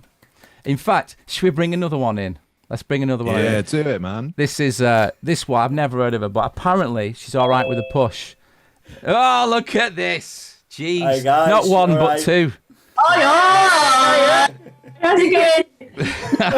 So, I need to go to the bar. In fact, technically I could do that, because you could all talk, can't you? So, Nadolig Llawen side, do you know what that means? Say that again. Nadolig Llawen. No, Cheers. Not got a clue. No, I know Panad, Araf, Borada, and Cymraeg. And Cymraeg, yeah. Cymraeg. I mean, that just means Welsh. I know Wales. I know that one. Yeah, Nadolig Llawen. Yeah, we had BBC Cymru on the radio the whole way up to Bristol today. Did you? It's quite relaxing, because I half understand it and half don't know what that is. For anyone just tuning in, right, this. First of all, It's great to see you, Ree. Long time no see. You've met Tim before, yeah? What's that? Sorry, babes. You've met Tim before. The last time you came, I'm sure Tim Yeah. was. I recognised him. It was the first gig that Rachel did in Manchester. It was you two. It was just you two on the show, and then you expanded with Vicky. Remember. There you Do you go. remember me? Well, Who's people here with there? David. I'm going to say now, my memory's not very good. oh, it's okay. I do it. I do it for everyone. Are we talking in person here? Yeah, it was the whiskey jar. There you go. Whiskey jar. Yes, I do remember you. I do remember you. I was just making sure. Yeah, Ree was playing percussion that night. That was like that was like the first RKC tour we did, wasn't it, Si? And I was like, Si, how do we do a tour? It was a marvelous gig. That I thoroughly enjoyed it. It was good. Yeah. Oh, thank you. We were on a little bit of a learning curve then. Still are. We still are. Everybody. We all are. Anyway, so bloody learning curve. Just before you joined, I'll just for those people who've just tuned in, these aren't just nutcases we've found from all over across the country. These are actually. So as my screen sits, we've just been talking to Dave. So those who've not met Dave, Dave is on my top right. Dave runs the Manchester Ableton user group. Amazing. And so these people now, I mean, Ree, who's bottom right, fantastic drummer, great human being, but she's not a certified trainer. No, but Rachel is. So we did study music tech together, so she does actually know her shit. Oh, she's awesome. Yeah. And the videos I've seen of the band, it's little knowing thief, your isn't it? shit is not a prerequisite for being on this show. Otherwise, I wouldn't be here every week. No, but that's what I was saying. But I wanted to congratulate you three all in the same room at once. This is the largest collection of new CTs we've had so far. So, you know, I was just saying. Yeah. But well done, guys, because last time I saw you three in this situation, it was nuts and it was amazing. So, it was a bit different. So I'll tell Ree now. So James Tuck down there, Ree, and Ski, us three were all on the certified trainer process together. Oh, nice. Yeah. But it's so top secret, though. That's as much as you can say without, like, me ending the call, you know. Yeah, exactly. It's a very different experience to Disaronno. After several, what else have we had? Red wines. Awesome. Ben Siddall has an extremely important question, which is, how does Ree maintain her exceptional perm? How does who? Who's the perm? Is that you? Who's perm? What was it? Sorry. How does Ree maintain her exceptional? Yes. Siddall in the house. How you doing, man? We need to catch up. We need to catch up. So anyway, just before we move into Rach, it's your birthday soon, isn't it? It is indeed. Is it New Year? Is it Christmas Eve? Your birthday? Christmas baby, indeed. So yes. Oh. So I've run out. I need to go at the bar. But happy birthday. Oh, thank you, Si. And Merry Christmas to you all on the call as well, guys. Thanks for joining us. Oh, look at that. That's amazing. Oh, so, how's it going then, guys? What have you lot been chatting about since me and Ree have been down in these Disaronnos? We just arrived. And then you've all arrived together, so we need to do some good introductions, or at least James, Ski, tell us what you guys have been up to this year. You've seen the questions that Simon's pre-sent to you. If you've got any answers for them, then fire them away, or just tell us generally what you guys have been up to as well. Yeah, that's funny. We'll start with James in the corner there if you want. Oh, hang on. No, go. Ski, go first, but I'm going to nip to the bar. I'm actually going to do it. Right, first time ever in my 28 shows, I'm going to the bar. See you in a minute. I'm going to rewind it and watch it back. Go for it. Yeah. Oh, just before we go. Alongside kind of my day job, which is Point Blank, which we've been very busy with. There's been lots going on. I've just done a 6-part video for computer music, which is brilliant. Wow. It's on Lostlight. And that was a real challenge. That was kind of definitely evenings and weekends. And then I had to film loads of intros, kind of like with me talking to camera. So I had to sort of like clear out the lounge and make my lounge look nice. But that's all exciting. That's coming out on, I think it's being released on December the 29th. Oh, nice. Right, okay. An article. That was great, and it was kind of really good to actually kind of do it with, without all the kind of, all the extra features of Suite. Have those kind of limitations and the boundaries, and have to kind of work on a track with that. So that was pretty cool. Right. No, sounds great. And I was 2021. Excuse me, that whiskey's obviously got to me. It sounded like an owl, don't it? 2021. Swoo. So I'll leave him for 2 minutes and he's talking about owls. Treated you generally, Ski. It's been, aside from all the bloody stuff that's been going on with COVID and everything, it's been kind of one of the most productive years, actually. I mean, obviously doing the CT thing was amazing. Our recent album, Short Circuits. Cheers to that. Yeah. So is Ree's band as well, Little Thief. Shout out to Little Thief. Yeah, Little Thief. Best new rock band ever. They're like awesome. Anyone watching this now, go and check out Little Thief. There are honestly, I didn't even like rock before. I'm a new rock fan thanks to Little Thief. So, I've seen Ree on a kit. It's mega. And seeing Ree on a kit, like Ree plays percussion with me electronically, but my God, does she not give us some on the drum kit? So anyone watching this, listen to Little Thief and you will hear some seriously amazing drums. Yeah, if you follow Rach, Ree, and Vicky O'Neon on Instagram, you get to see the whole show, man. It's amazing. Some of the stuff you guys do. Yeah, and Vic, bless her, ran out of petrol, so she was going to be with us tonight, but yeah. Nuts. So, but she's obviously brilliant as well. Yeah. Ski, I've got your album open actually on here. But I'll do the what's on Simon's browser thing, but you guys won't see it. But if you watch it back, you will. So I'll just put it on there because Ski was on the show. When did you come? It was like summertime. I can't remember. It was summertime, yeah, when it was warm. Yeah. So let me just put the I can't even find it. Simon's browser. There you go. You get a little. What's on Simon's browser? You can't hear that. Everybody else at home is like, what's on Simon's browser? We all wait. Yeah. Lots of time for a climax. So basically, everyone right now, Ski can see your album on the screen. Short Circuits, Ski Oakenfull. Yeah, so it was July, wasn't it? Yeah. Yeah, that was July. And yeah, just had kind of other stuff that I'd worked on as well that got released. I worked on this album called by this project called Strata on Brownswood Recordings, which is Giles Peterson's label. Yeah. And that's with a really good friend of mine, Bluey from Incognito. And it's like pure kind of like 80s jazz funk vibe. Well, yes. Played loads of synths on that, so that got released, and I've been working on some new on the next album for that as well. So yeah, and I think exciting news, hot for the press. I might be taking over the Point Blank Ableton user group next year. Oh, nice! Go on, Ski. In London, is it? It's in London, yeah. So I'm going to be hitting you guys up for some guest slots. And, amazing! That's a great really love idea. to do like a live performance thing for it.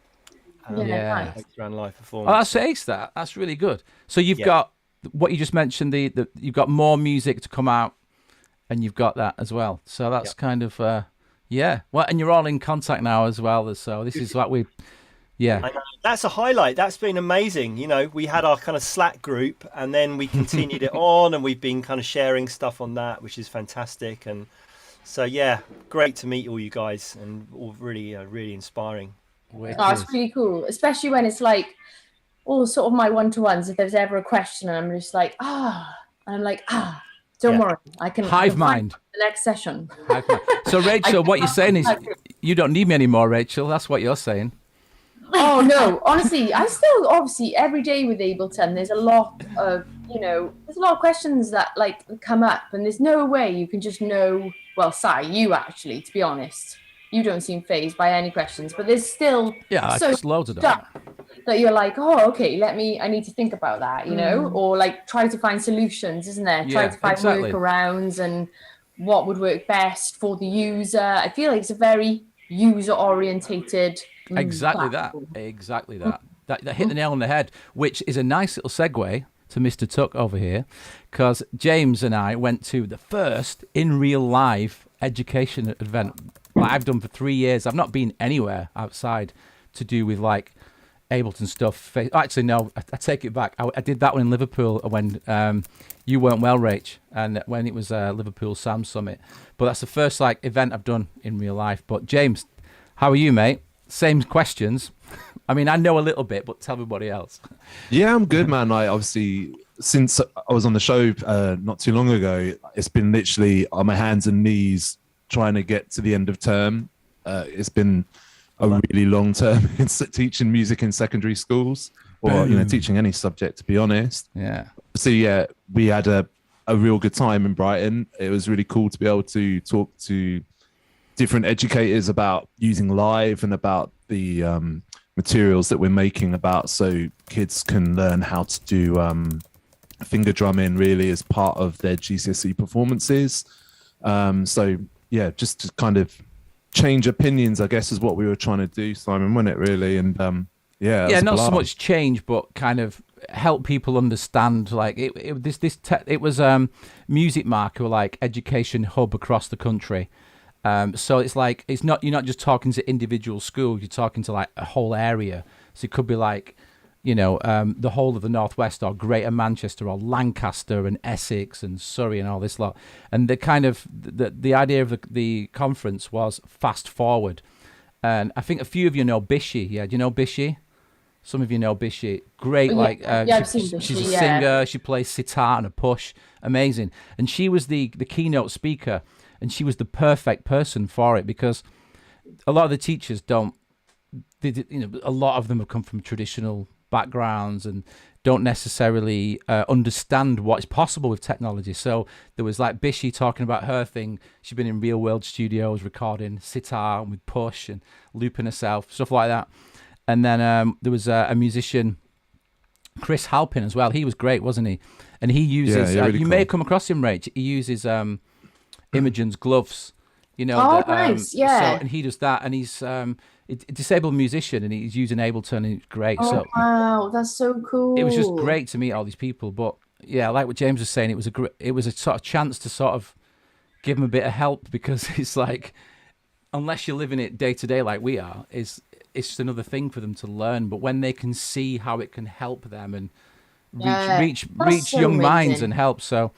Yeah, it was good, and the push was just like visual straight away. So I think next time we do it, we might be calling on you guys to just jump on and help, because it was like I've had a few students actually, and like a couple that are sort of dyslexic as well, and just trying to educate on push and try to go over those methods. And it's amazing actually, like how they respond to it and how they pick it up.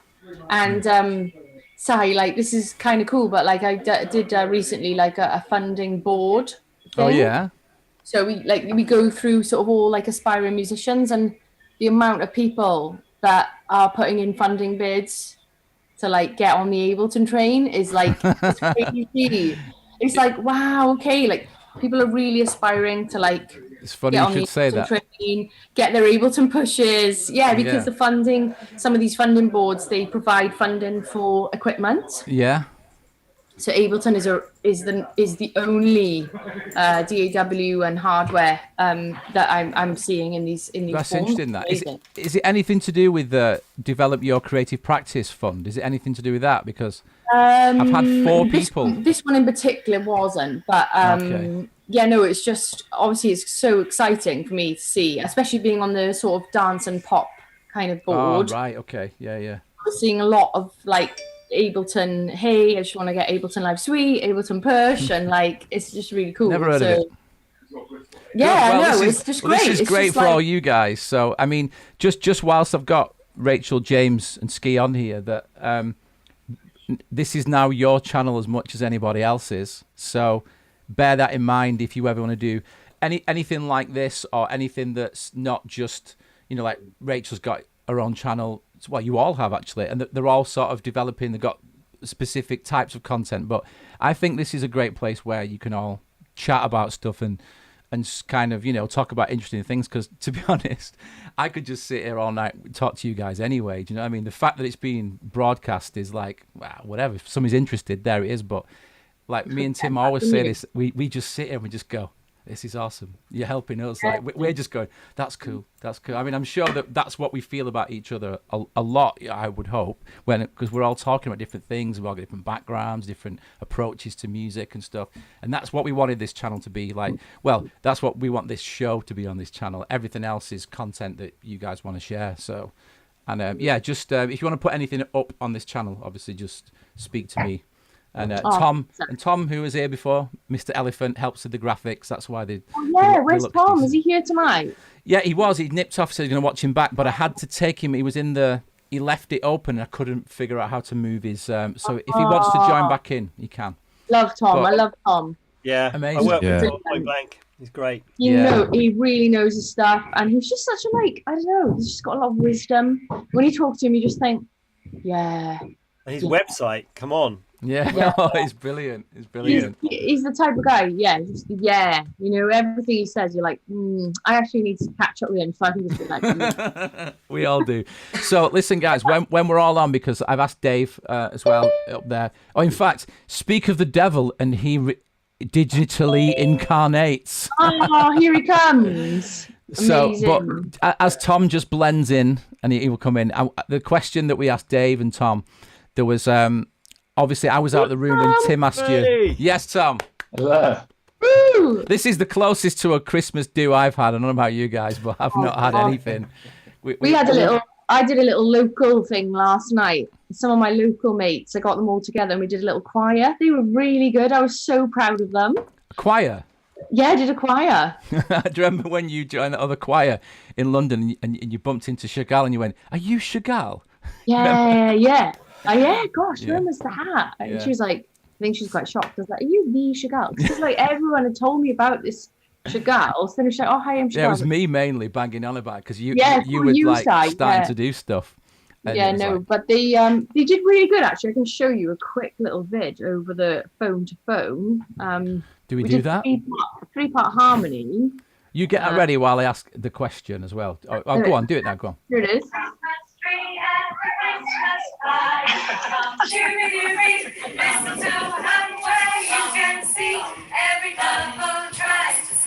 Baseline. Yeah, bum. Don't turn into the fucking snowman again. Right. Oh, it's just not okay. It's not all right. Is it disturbing? Yeah.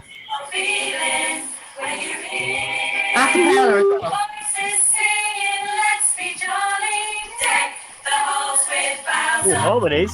Wicked. Yeah, it's so cute. Who did the harmony? Did you help them to get it together? So it was the most modern choir ever, right? We did practice, and all of our practice, Ableton Live, open. And I had recorded all the 3 parts, and I just soloed them when we would practice. And I'd be like, here's the alto part, here's the mezzo part, here's the soprano part. And then they were all like, this is very clever, Rach. And I was like, it's very contemporary. We're using Ableton Live to do choir practice. And I had the Novation keyboard, which was like, 8 keys. So so I just had to use the computer, but it worked really good. And do you know what I did? I would export their parts and just send them over WhatsApp web. So our choir group just has WhatsApp web, and I just say soprano part, mezzo part, alto part. But we did a little fundraiser for Cancer Research UK, and we raised 350 quid. Wicked! See, this is the Christmas party I'm talking about. That's awesome. Yeah, it was cool. It was but it is like quite a personal thing. It's not something like to be honest, I would share sort of on my socials. It's very really but that's awesome. So did you got that on your because I was pretty impressed when you said, "Oh, I'm going to play this choir," but doing the bass line and the harmonies were tight. Is that available anywhere else for us to watch? I don't necessarily mean that everybody in the world watches it, but you know what? There's a little fundraiser on my Facebook page. Yeah. So your artist Facebook page. Yeah, but like I said, it's kind of like a personal thing. But well, I'm down. I've got a lot of history with that area of darkness. So no, of course. So but no, it's but we've only just started. It's just been a bit of fun. It's like some of my old school friends. So we've got. I'm not joking. It's we've got a lawyer, 2 doctors, we've got a consultant radiologist, we've got 2 accountants, we've got beauty therapists, not all non-musicians. So and everyone's then, healthy and looking good, yeah? Yeah, they're brilliant though. The girls, we've got a teacher, we've got beauty therapists, like I said, and now I have recruited Vicky O'Neon and Izzy Caramel. So we've got 3 musicians, including me, and then all the other girls are, non-musicians. So honestly, I was so impressed, by what we were able to achieve in 2 weeks. So I'm gonna be pushing it. They don't know yet, but yeah. I'm gonna. I would like to have seen an ongoing blog for that, because it sounds wicked. If you can kind of do that in the style of your other videos to show, I'd be interested. And I'm trying to see if James is going, because James has done stuff like with his choir at school with, was it Fairground by Simply Red? Simply Red. And it's like you just said, helping to rehearse layers of, Tim's lost internet. I thought he was being a bit like static there. Yeah. He was like, It's like, he'll be back. But I'll let James tell you a bit about that, because I think it's really one thing at this education conference, we were looking at how live sort of just seems to crop up in not unusual places, because we know how, how it crops up, but little things like that, learning music parts and obviously assistive technology and stuff like that. But yeah, James, I'll hand it over to you, because you obviously do that. Yeah, I mean, when we did that, we were at the heights really of COVID restrictions in schools for singing and stuff like that. So they had to be like 2 meters apart. There was some kind of weird rule about how much air you could get in the room and stuff like that. So we guessed that one. But it was the thing of like, if I could get all the students to sing into a microphone, therefore they didn't need to be so loud, and then putting it through live, and then being able to just even use auto tune on it. And like I had a cellist that was performing on it too. And so what we did was obviously just take that part, convert that to MIDI, and then used various software instrument cello parts to like thicken that sound out and stuff like that. So it's a cool thing of like, I mean, it sounded good in the room anyway, but it was just being able to spice it up a little bit, particularly because it goes out through, digital mediums for parents to see and stuff like that. And it's cool for the kids kind of to show them the process afterwards as well, where we started and where we went to. But yeah, so much you can do with that, and having things like, SATB stuff running through multi-track, and then having that ready in the classroom, to be able to show specific parts, and then, all of that kind of thing. But yeah. So can I just ask you for the acronym that you slipped in there? SATB, is that soprano, alto, tenor, bass. Tenor, bass, yeah. So they're the 4 parts of the harmony that you learn one of those, yeah? Yeah, exactly. And then, for them to just work at home and stuff like that. And yeah, particularly like guys' voices and stuff. So awesome. That's really good. I'm just for the our little CT crew here, which is great. But the what you've like touched on there though is definitely something that is like why you guys are needed. It's kind of the how like the technology is like incorporating to learning, and how it's not necessarily how we use it. It's like how what you just said about using to rehearse a choir, using it like when Ski was kind of sampling old synths he's got and making patches out of them. There's always some reason that's different. So like what you were saying before, Rachel, about how much you feel about Ableton, it's more about how you can use it, or where you can't use it, which is not a lot, but Dave's made his own mixer. Just show him the mixer, Dave, that you've made as well, and I'll let him tell you about it. But it's just like you send off. I'm right in saying that you design it, you send it off, they make it, and tell Ski about it, because Ski's got also. They've got like lists of components, so maybe like 4. So you can choose from a bank of like they're called analog knobs. So you can have the kind of endless encoders, the small banks of buttons, and then these big fat buttons and faders. So, and then you can choose which knobs you want and what kind of thing. So the company's called Yale Tex. Yale Tex. That's his artist name, Photon, as well. That's cool. Wow. Photon. So they're based in Argentina. And so you put it together, and then they give you a cost of the components, and then they build it, and then you just have to be very patient because it takes a while to get built and shipped. That's cool. And I moved house in between ordering it and then it getting delivered. So I was paranoid it was going to get just left on a porch somewhere. So yeah, no, they got it on a new address. So yeah, it's good stuff. And then they've got their own kind of software for changing the MIDI functionality in it. So it's like a web-based app that you can just go in. So you can change all the functions of the buttons. So momentary, toggle, all that kind of stuff. You can specify what MIDI signals you send out and stuff. So, and then I used Remotify to get the kind of red box control and some of the remote stuff for Ableton. So that big grid it works as a clip launch when I'm DJing, kind of doing live stuff. So yeah, it's good stuff. So and are you like, was it worthwhile the whole? I mean, I'm guessing the answer is yes, but with the process of designing it yourself. Yeah, 100%. So I spent about a year. I always spend ages researching stuff to find what I'm going to go for. And I was looking for like a MIDI controller that would do everything. I used to have I was using Pioneer stuff, so the Pioneer Nexus mixer and decks and stuff. And you can technically map that, but it's horrible. The MIDI implementation is an absolute nightmare. You wrote some max patches, didn't you, to do that? I had to write some max patches just to retranslate it into something usable. So yeah, so it's great to have that full control. And it basically does everything I want. So it's got like 8 channels. So the first 4 are like for DJing, and then the other 4 are for synths. I normally take like 2 or 3 synths when I'm out and about. So it's and then I'll have 1 drum rack. So you can play like synths, drums, all live when you're DJing. And obviously with Ableton, you don't have to play tracks linear. You can just chop them up as you're going along. So yeah, it's my favorite way to DJ. Yeah, that's awesome, Dave. Is it custom design or can other people buy it? Yeah, I think so. Yeah, I think you can just pick that from a list of, because I think when everyone makes it, you can just pick from it.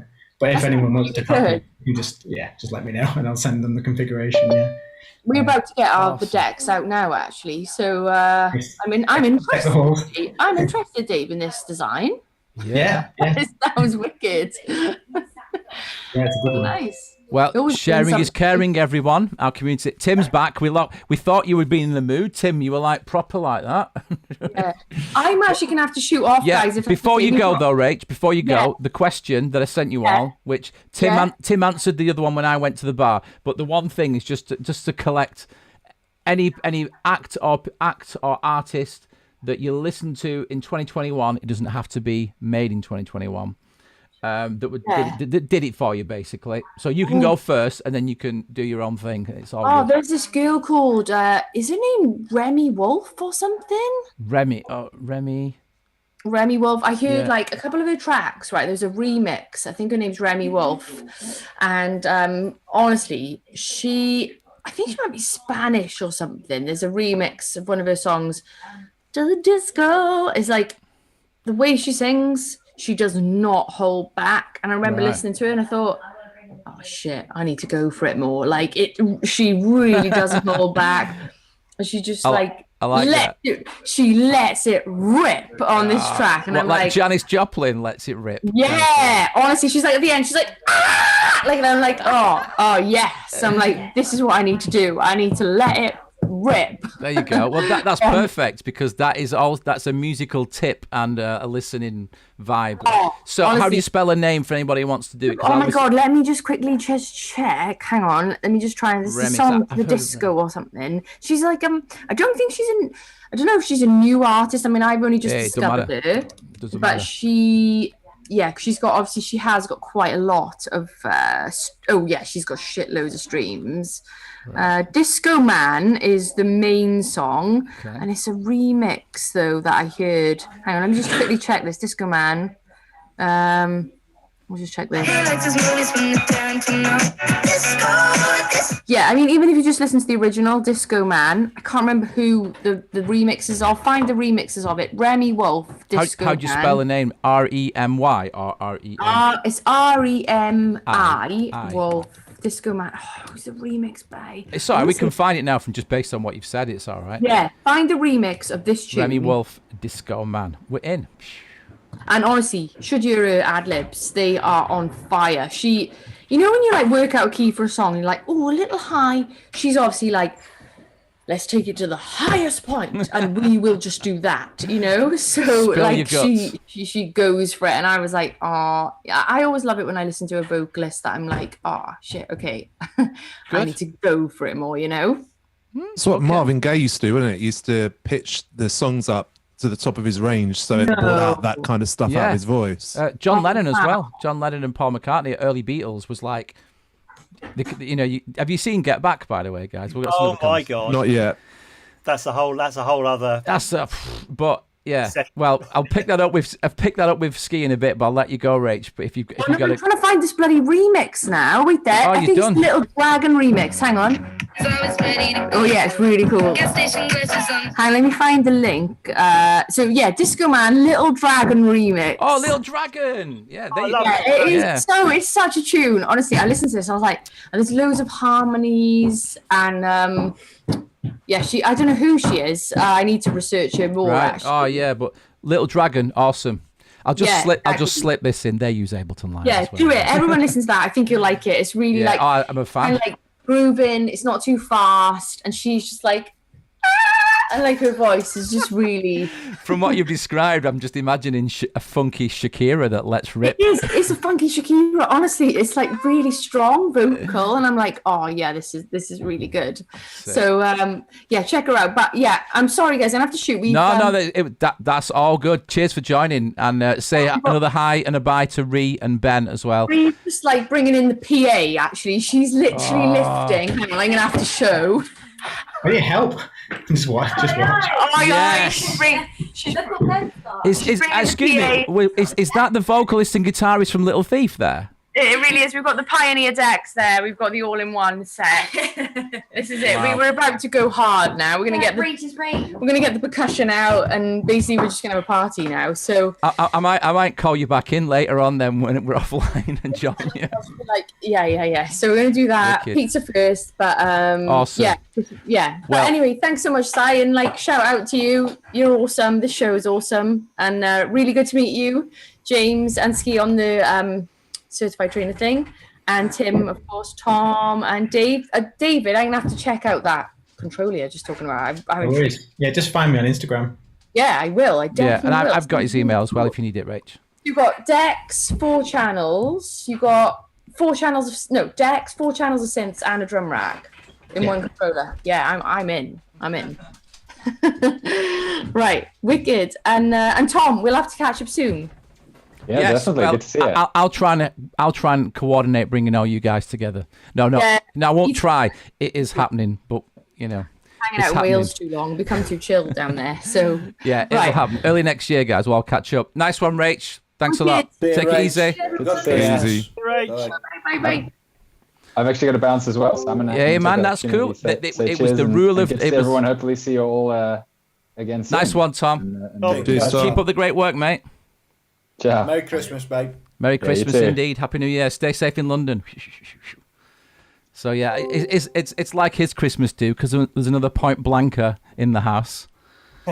But yeah, it's pretty bonkers, isn't it? This, but that's kind of what the plan was, just catch up, and anybody that wanted to jump in, that was probably the best plan that we had, really, wasn't it? And obviously the questions about what music was good. So with that in mind, James, what was your answer to the question I gave to Rachel?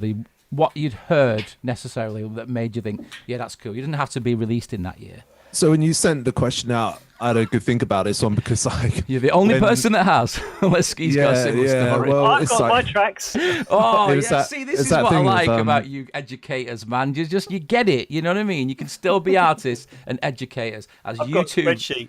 Oh, it's like PowerPoint from you with sonic deconstruction.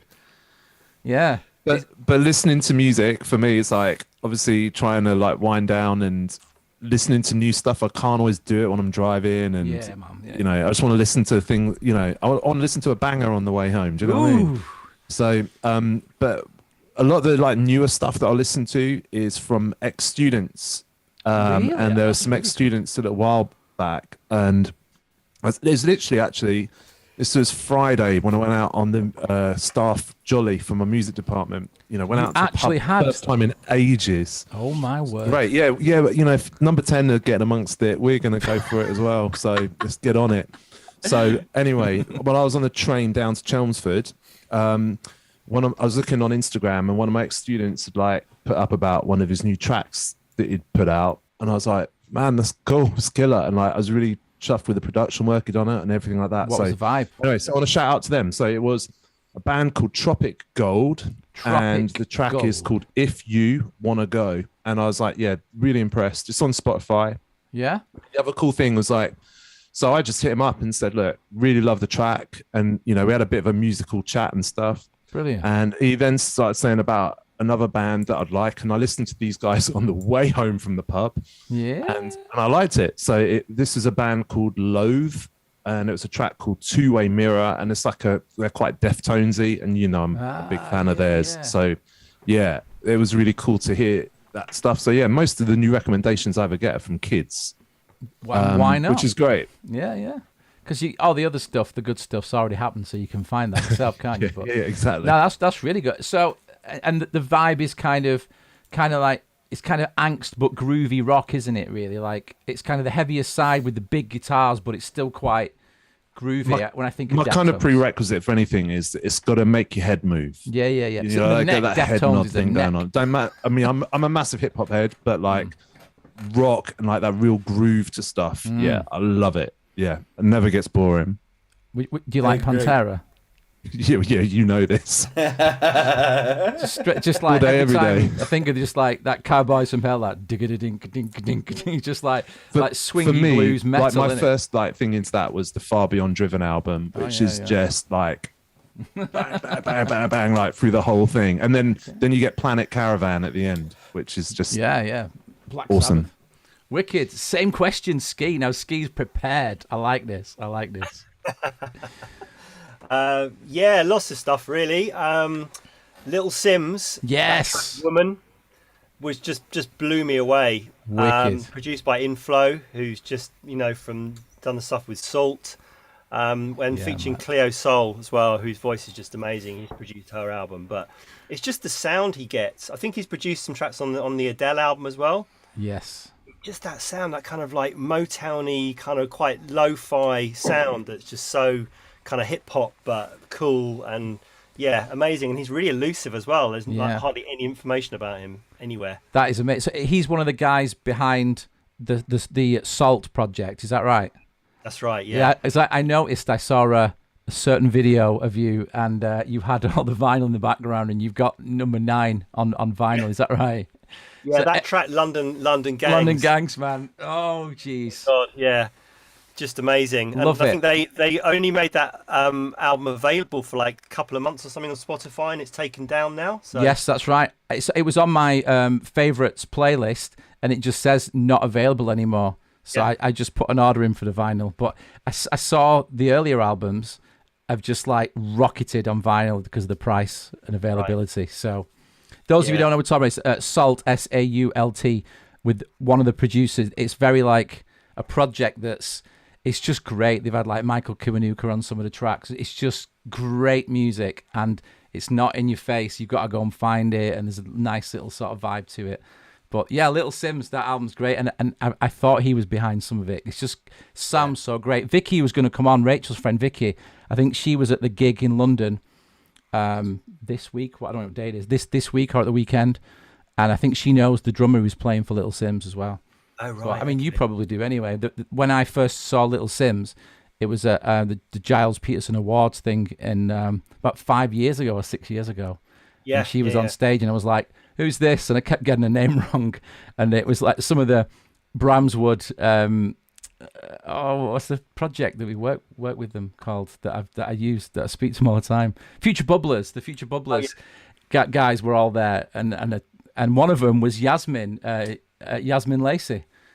And we were talking about Little Sims, and Yasmin's gone on to do her own thing now and stuff. But yeah, so was that up there as one of the albums? That one was it?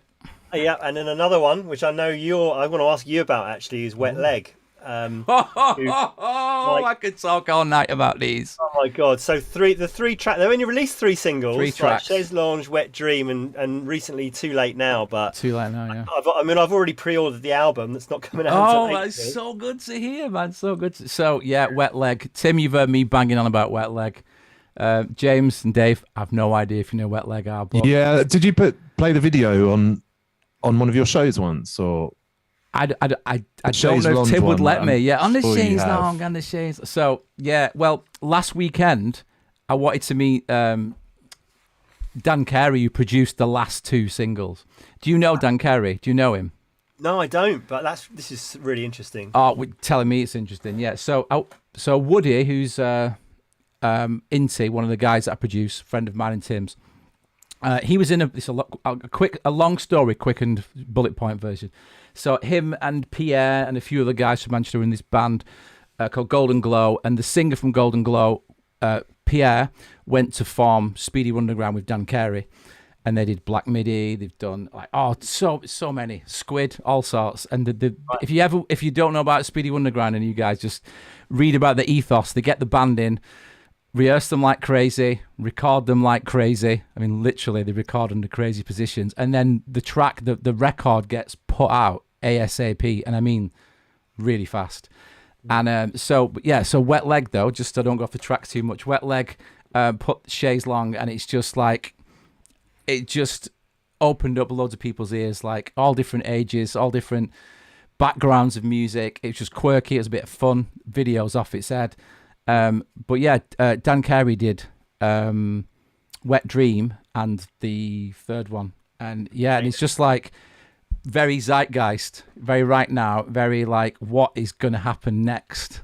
And it's just, I'm just, everything they've put out, all the interviews, I've pretty much seen them all. But the live, I saw them at Night and Day in Manchester, which is just like, it was good. It was good. They were exactly what they are. There was no act or nothing. It's just like that. It is what it is. You either like it. It's totally as Marmite as it can be. And yeah. Anyway, it's about you, man. It's about you. I love it. I think it's, for me, it's like it's when that thing comes together of a band or an artist who, it's like they're not taking themselves too seriously. No. You know, they don't mind kind of just having fun. And there's another guy, Lewis Cole. I don't know if you know him, the American guy from LA, and he's like an amazing kind of musician, like multi-talented, plays keyboards, but he's just like, it's really punky, and all his videos are like really kind of funny, really DIY made, and I just love that attitude. You know, they know they're good, but they're, you know, it's slightly just slide your cat at the back. Yeah. So no, I'm really excited about Wet Leg. Oh, good, man, good. Well, I mean, like the Manchester show, the next one, they've just put another one on, which is kind of the celebrating independent venues, and they've just slipped that one in. I think that's Gorilla. But, no, Gorilla's the one, it just sold out. But the one I went to didn't sell out. It was at Night and Day, and it was just kind of a bit, I think it was just a bit low-key. But, yeah, they're really good. And they've just finished up in America. They just played some very nice tactical East Coast, West Coast gigs. And, you know, it's kind of, it's happened. It was their year. For me, it was their year last year, but it's actually going to be this year when the album comes out and everybody just sort of gets onto it. But yeah, wicked. Good choice, man. They are like really good choice. I can relate to those. So, yeah. On the chaise long, on the chaise. What do you, Tim, do you like, or you cannot stand it? They remind me of the Breeders a little bit as well. A bit of Breeders in there. And I've not heard enough to be able to comment. Yeah. Well, it's mad. They're pretty much selling venues out with one song out. And it's just like... Yeah. My favourite performance, actually, was the one that was recorded for Jules Holland. Yeah. And it was in this pub in kind of South London somewhere. And it's just... It's totally live, but it's just so beautifully filmed. Yeah, right up in the face, isn't it? Right up in the... Yeah. Amazing. Excuse me. Amazing. What? Yeah. But yeah, final one. Sorry, just going to quickly get it in there. Oh, yeah. Have you heard this? Points? So I watched the awards. Oh man, I forgot the name of the awards that it was nominated for. Every year, what's the award it was nominated for? And I watched the video about the build up to it. Yeah. Come on, what's the awards every year that's at this? And I've just temporarily forgot what it's called.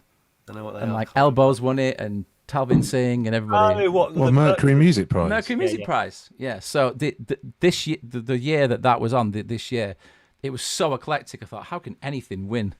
You know. But that tells about that album though, because it's a nice story behind it and everything, isn't it? Yeah. He was basically Floating Points guy was out in, what's his name? I forgot his name now. God. Sam Shepherd. Sam Shepard, that's it. Yeah. I think he was out at a studio in LA, and he kind of like got to know Pharoah Saunders. And I don't know if you know Pharoah Saunders. I mean, he's is in his 80s, I think now. Legendary kind of saxophone player, jazz musician, and he kind of got to know him. And he, so Sam was just out in the studio in LA, and he was just messing around, I think, by himself, and he just came up with this 7 or 8 note kind of riff on a harpsichord, and he just kind of developed that, and then played it to Pharoah Saunders, invited him in, and they basically, they ended up doing this whole album, which is, I think, is like 9 movements, all based around this kind of one kind of pattern. But then they got the London Symphony Orchestra involved, and it's just so beautiful and just so kind of touching, really. And the elements that Pharoah Saunders adds in are amazing as well. I mean, he's kind of like doing vocals on it as well as his saxophone. And it's just so refreshing, to hear something that's not particularly electronic, even though there are electronic elements in it. It sounds very classic. Brilliant. But just, out there. And yes, I haven't listened to it yet, but I watched it and I was really intrigued, and I thought, I don't really know how I'm going to take it. I like Floating Point's other stuff. So yeah, it's on my to listen to, but yeah, I will invest time based on your recommendation for sure. That's it for me. I've got more on my list, but that's it. I've taken up too much time.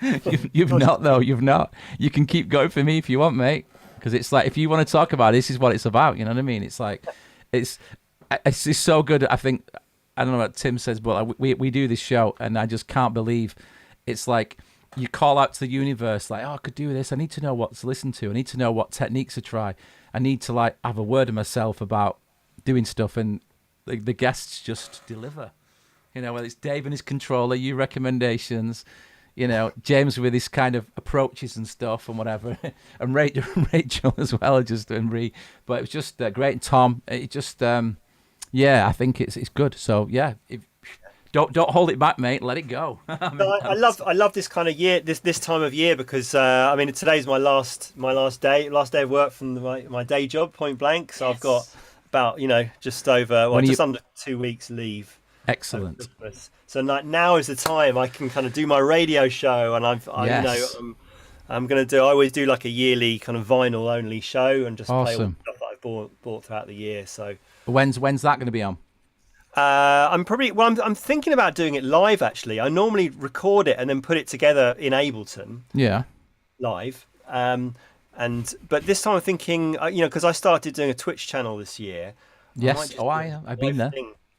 And then, because I always try to get it really perfect. I even all the kind of bits in between where I'm talking, I kind of re-record just to get really perfect. And I'm like, nah, I should just do it. Well, look at this that's unfolding in front of you. There's warts and all here, but I think it's more human, and like what Tim said quite a lot. The word authenticity has been not bandied about this year, but I think it's all we've got left. Do you know what I mean? It is. No, that's exactly it, Simon. It's all we've got left, because everything is lies and fakeness, and we can all see it. We all see it each and every day. So the truth is quite appealing, Ski. Even if there's the odd blunder, at the beginning of this show, we just it was in fucking mono. And authenticity, winning. Exactly. So yeah. So when will this be on? And I think you got an audience right here now. We're all intrigued. So. Yeah, no, that'll be it'll be around New Year time, so it'll definitely be within the next couple of weeks. Yeah, I've no doubt the Facebook and the Instagram will notify me of this. Oh yes. Good. Right. Well, I'll be tuning in, mate. So it's just like you can't get enough of it's like tastemakers, like I said, the authenticity thing as well as because the Little Sims thing as well, like I've had people ask me about it because a lot of people are talking about it, but is it actually any good? And it's just like, well, ask somebody who makes music who you trust. You know what I mean? It's just like, they'll tell you, it's not like we're not results of marketing. It's just like either people we know who we ask, and, like Dave was saying about DJing and stuff before, it's like, if you're in that scene, no matter where you are on the ladder, you're listening to what's going on. And it's like, the best thing you can possibly do is share it, because people then, oh, that was good that Dave played me. That's really good. Let's go and see what else he's got. Let's check his own music out. Let's do that. And that's what Tim and I are pretty much trying to do, is kind of like, the only way to do anything right is be around the right people who get what you're talking about, and you can learn from them. And, that whole thing about if you're the most intelligent person in the room, go in another room. You know what I mean? It's just like, but I mean, that's a bit like brutal and kind of like, I want to learn everywhere I go. But I think we've all got an educational tip and the kind of, you know, sharing is caring when it comes to music. You can't know everything ever, because it's just constantly ongoing. So yeah, anyway, that's enough from me. But so the show, you'll let people know on socials. Yeah. And I'm also trying to get I want to get my Ski Sundays back going again as well in the new year. I'm just waiting for my new MacBook Pro to arrive. It's been on order for about a month and it hasn't arrived yet. There's some shipment problems. Have you fried your other? Did you fry it? Because I remember it was summer when you were on. I remember now when you were like, your MacBook was on fire. Ridiculous, yeah. I mean, it's a relatively new one as well, but it just can't handle the OBS and Ableton Live and everything. You know, it's multiple cameras. You need a fast computer or two. Oh, computers. yeah, absolutely. Yeah, I mean, I do this on two because there's.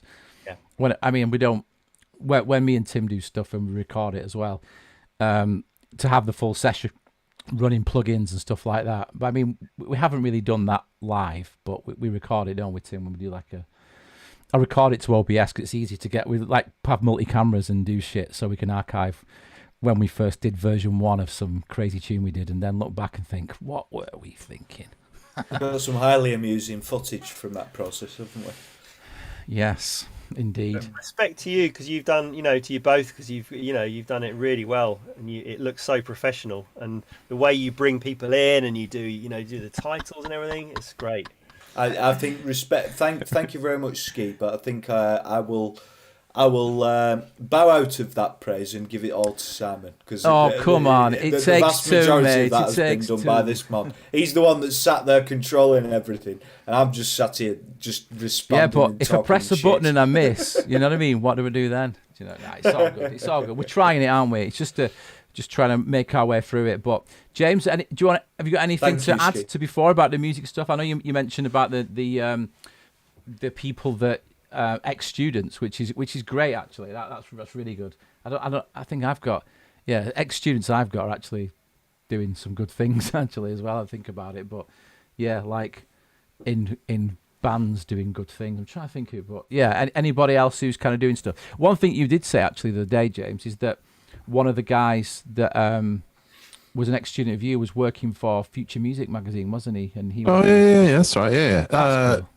No, it's not Future Music. It is Music Tech. Music Tech. Yeah. So I mean, there's kind of a lot of connections with that as well, especially with Ableton stuff as well. So, but yeah, I suppose for like the future, we'll sort of we'll round up because I was told not to be on as long as normal tonight. But just what's next, and we'll go James, Dave, Ski, Tim, me, and we'll go. But what's next? What's next for you, 2022, James? Just to make more music. I just want to find more time for myself, really. I want to sit at the piano a bit more, and I just want to just write. I thought about it from when you said earlier about what are our tips like for this year, and the one thing that I found myself getting into when I'm writing music at the moment is just getting stuck in a loop, literally. Where you're like multi-tracking ideas as you go. And I used to write far quicker, I think, when I had a more fully fledged idea before I went and sat down in front of live. That's interesting. And I think that's what I really want to try and do. Just try and either flesh things out on a piano, on a guitar, with my voice, whatever, and then get that first bit in and then flesh it out rather than trying to flesh it out as I go. Because I find an idea that I really like, and then I find it really difficult to find where that idea then goes. And then we've all been there, right? Yeah. I've got a tip actually. I was going to bring. That was one of my tips because I kind of did this for my when I put together that Short Circuits album. Yeah. Because basically I went back on about 50 demos, and some of them were like 8 bars, some of them were longer. And rather than kind of like just bringing up the projects, I just literally just took the audio files and put them into an Ableton Live project. And then just started just doing edits, just to kind of expand them out before I can. And it kind of stopped me from like instantly wanting to add other elements. I was just like, okay, well, how can I make this 8-bar thing into, or a 16-bar thing into like a 3-minute track? just by kind of editing it. And I just kind of got some ideas from that, and it was only then I could sort of tell if it was going to work, if it's worth pursuing. Nice. It's just these little techniques, and it's just got that actually really helped me. I've never really done it before. So that's like you were your own sample pack, basically. And you sort of backed off the production, and said, well, this is the sound that I've created. I'm going to form a track from that. Yeah, because often what you've done in that initial burst of energy is kind of enough. Yeah, to I agree. Track, but it also you've also got to make that decision of like, well, am I going to pursue this or just kind of bin it and not, And when you've got 50 demos to sift through, you've got to find some way of discerning, because in a way, you're always willing these ideas to kind of come through, but in order to get anything finished, you've just got to be quite, decisive. Never bin it. Whack it in the user library. See, I think what I've got to say is somewhere in between, or a combination of both of what you two guys have just said. A problem I keep having is I'm always stuck in between either having an idea that I can riff about with more than just a single line, even though I'm only kind of humming it or singing it along to myself, and I'll have the idea fleshed out in my head. I'll either try and put it down and then get distracted by trying to create stuff that matches it before that's what necessary. James was saying, wasn't it? Yeah. Or I don't allow myself to just go with a blank canvas and just create something. Instead, very quickly, I allow myself to fall into this framework where, I know where this is going. And then once I know where it's going, then anything that deviates from that idea starts to be rejected, even though it might be creative. Recognition from Dave there. and so I've got to try and find this happy balance, because I've been absolutely the most unproductive I've ever been for the last, say, 4 or 5 months. It's got to be a balance between them. Are you sitting down at the computer and are you creating something completely from scratch, which is absolutely fine, and you might take a 4-bar sample from it that you might want to use in future, or have you got already fleshed out an idea that you've sat there on the guitar, which is the instrument that got the melody, got the chords, and now you're trying to transcribe that and put it onto Ableton so that you can build around it. And if you are get it arranged first before you start fucking about. and that's where I come in, though, Tim. That's my pledge. Yes.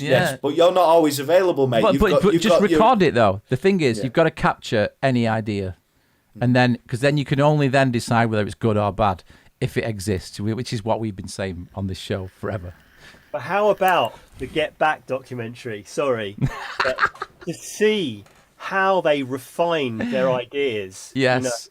Over and over, playing them over and over, playing them in a stupid way, messing about, different tempos, different styles, with Ringo there all the time, just making it sound like a record, For me, I just got so much inspiration from that. Me too. It's changed it for me. Like you said earlier, we can't talk about it now because it's just like too much of a big topic. Yeah, it's a massive topic. But one thing I will say, like Tim's got something to say about it, because he really, really wasn't feeling Beatles for years, were you? You thought they were a bunch of idiots, didn't you? Like, or something like that. I mean, I think my problem was that they'd been built up to be something that, from what I'd experienced, they were not to me. And but all I'd experienced was the more mainstream stuff, which. There's no doubts that there's great songwriting, but I could never quite get over the way that they're built up. I get it. And then when Simon said, you need to check out this album, you need to check out the White Album, I was like, right. And it still took about 12 months, and then when I did, I was all over it, loved it to pieces. But, and there was one track that I won't mention it because I know what it is. It feels trivial, but when I first heard it, I connected with it so much, because I imagine these lads are just recording in a studio. They've seen something absolutely sublimely insane whilst they've been out and about, and then decided that they'd go back and write a song of it. And it's, why don't you do it in the road? Why don't we do it in the road? I heard that, and I was in hysterics, because I built a narrative around the song immediately. Well, that's the ticket. There you go. Well, like Ski was saying, get back. If you're a Beatles fan in the first place, you'll love it. And because I read a review in The Guardian and I thought it was terrible, because what he was saying was negative. I actually thought no, that's what I want to see. I want to see them having arguments. I want to see them not know how to communicate a song idea. That is what I want to see. And it was the first time that it was like being sat down next to them while they're pissing about with instruments, dicking around, doing exactly what at some point I've done with bands. And I've heard so many people, like songwriters, Andy from, this is to you, Tim, Andy from Stolen Haven. I messaged him and he just said, it reminds me of me and Jimmy. And it reminds me of blah, blah, blah, Liam and Noel or whoever. It's just like conversations that you have. Jimmy for ages. Yeah, man. But it's just like, it's a band level. And when you watch it, I don't know what Skeeve feels about this, because they brought in Billy Preston as well, which completely just like changed it all for me as well. It was like, whoa. And it's like, so they went from being the lads in Beatles, starting off with ideas that, because we know the finished song, or I mean some of us do, is like, geez, that actually was not that much, and it wasn't even that amazing. It wasn't like some sort of like unbelievable music. It's just they persisted, they formed, it became catchy. They had the confidence to actually come up with this shit. And if you see what John Lennon and the way that him and George Harrison are playing, and it's just, like Ski said, it's just too much to talk about. But if you're into writing songs and you know a bit about them before, or you don't, it's just like, shit, man, this is like the best insight to something mega successful.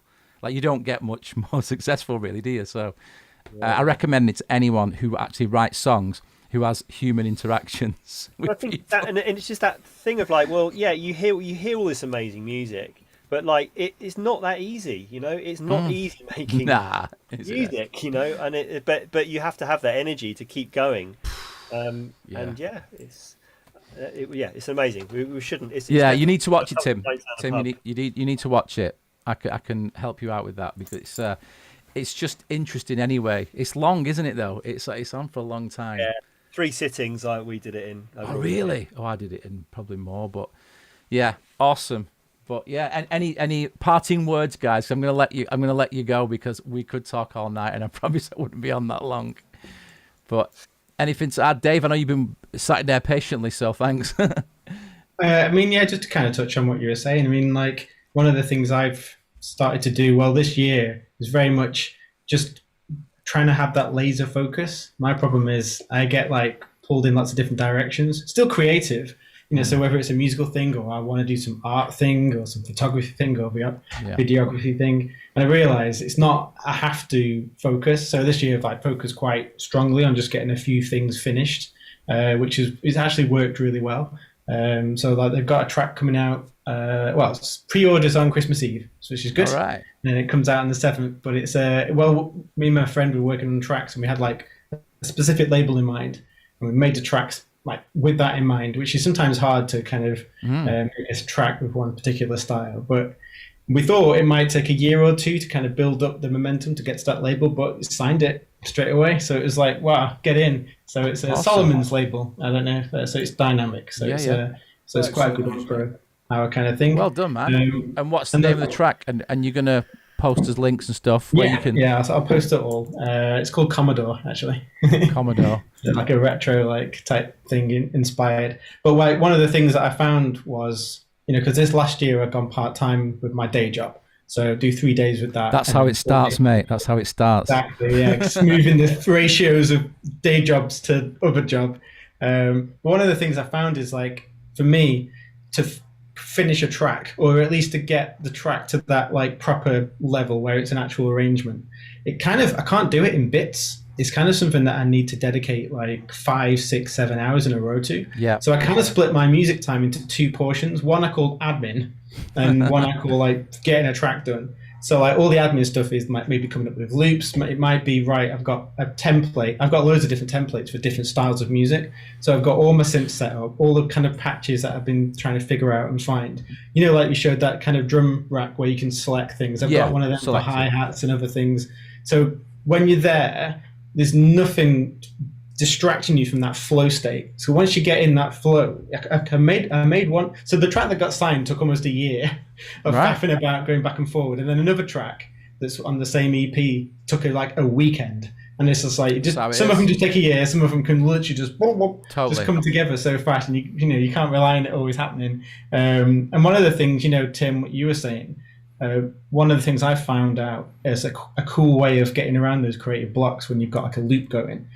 It'll be an idea, I'm so attached to it, and then I was like, right, I'll just mute it, put it to somewhere else in the project, and I'll just work on something completely independent in the same track, but in the same key, and then just work independently, and then I'll hide that so I'm not influenced by the thing I was playing. So then I'll have like a bunch of things, and some of them will be 8 bars, some of them will be 32 bars, and at the end of it, I've got this complete combination of weird stuff, and then I'll start to solo them and then like review them together, and then like I never would have considered that with that, and it's like, but you can trust your ears, so when you hear it, so it's almost like you're not making it, but you are making it because you're making that executive decision. It's a very cool idea, that, mate. Just like almost as if you're opening a new set, starting a new canvas, but making sure that it's in the same key, and and then just if you combine Ski's technique with Dave's technique, that's all you need. So basically, Ski's resampling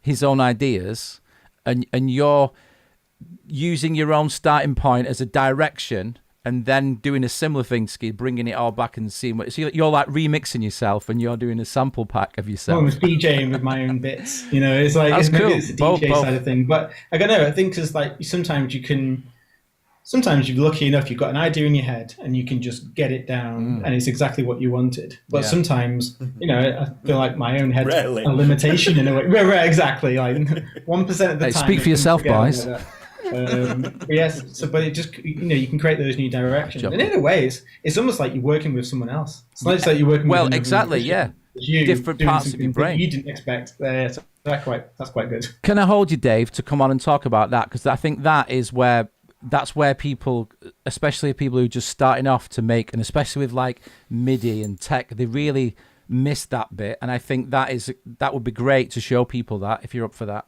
It's kind of like people want to know how to not get stuck and finish things. And I know it was a bit of a hot topic a few years ago, but it's still relevant. Even if you've been doing it for years. The topic, isn't it? Because if you're creative, then it's about channeling that so that you actually produce what you need to produce, isn't it? Without having too many restrictions where it becomes a chore and so it stifles creativity, but also not having enough of a lack of discipline that you don't get anything done. Which you guys, most of you have successfully navigated that problem, obviously. But it's still a fucking problem for people.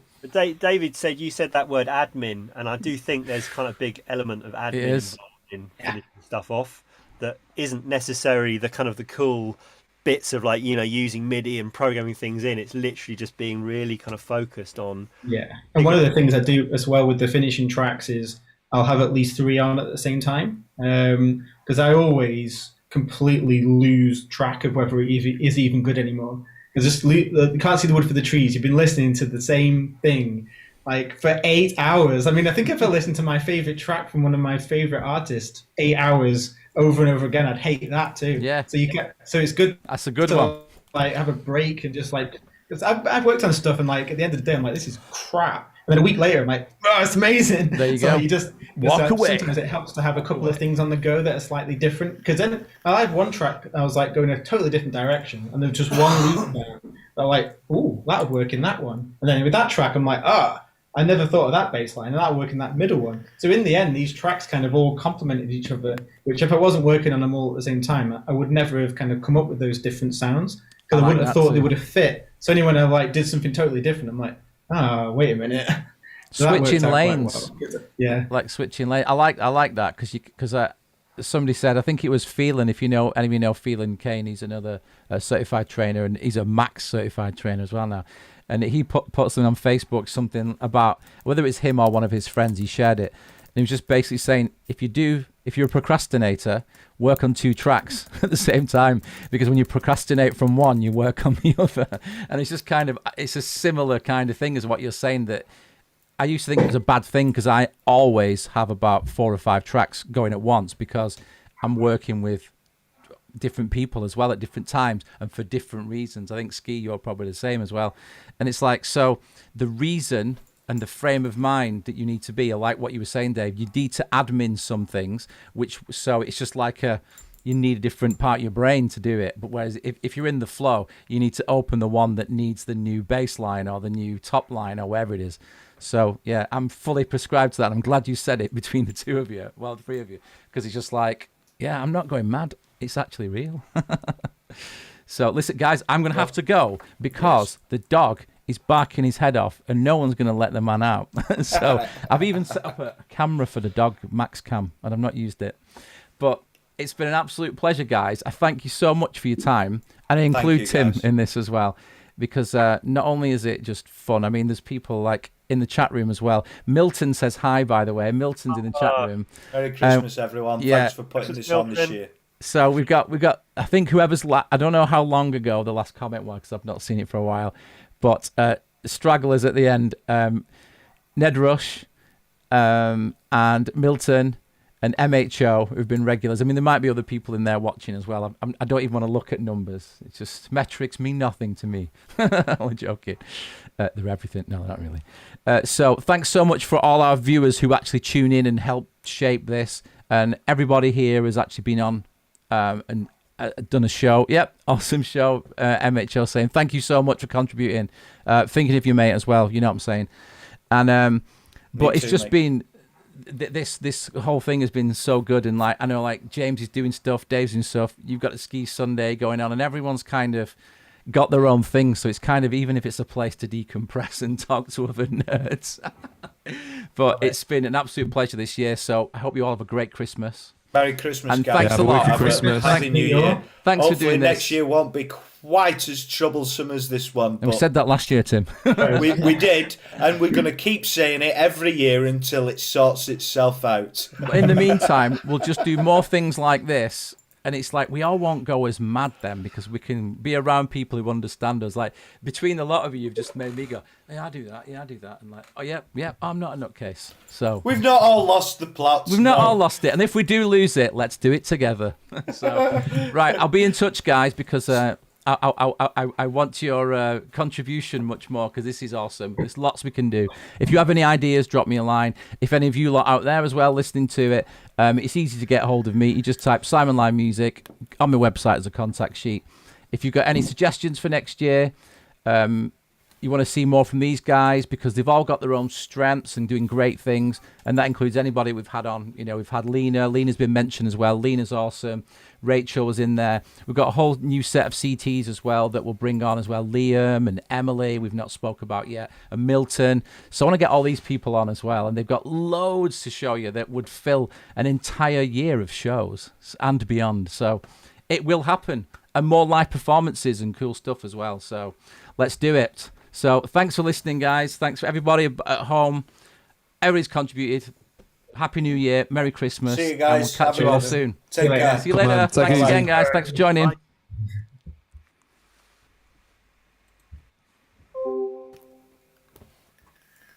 All right, man. See you later. See you later, man.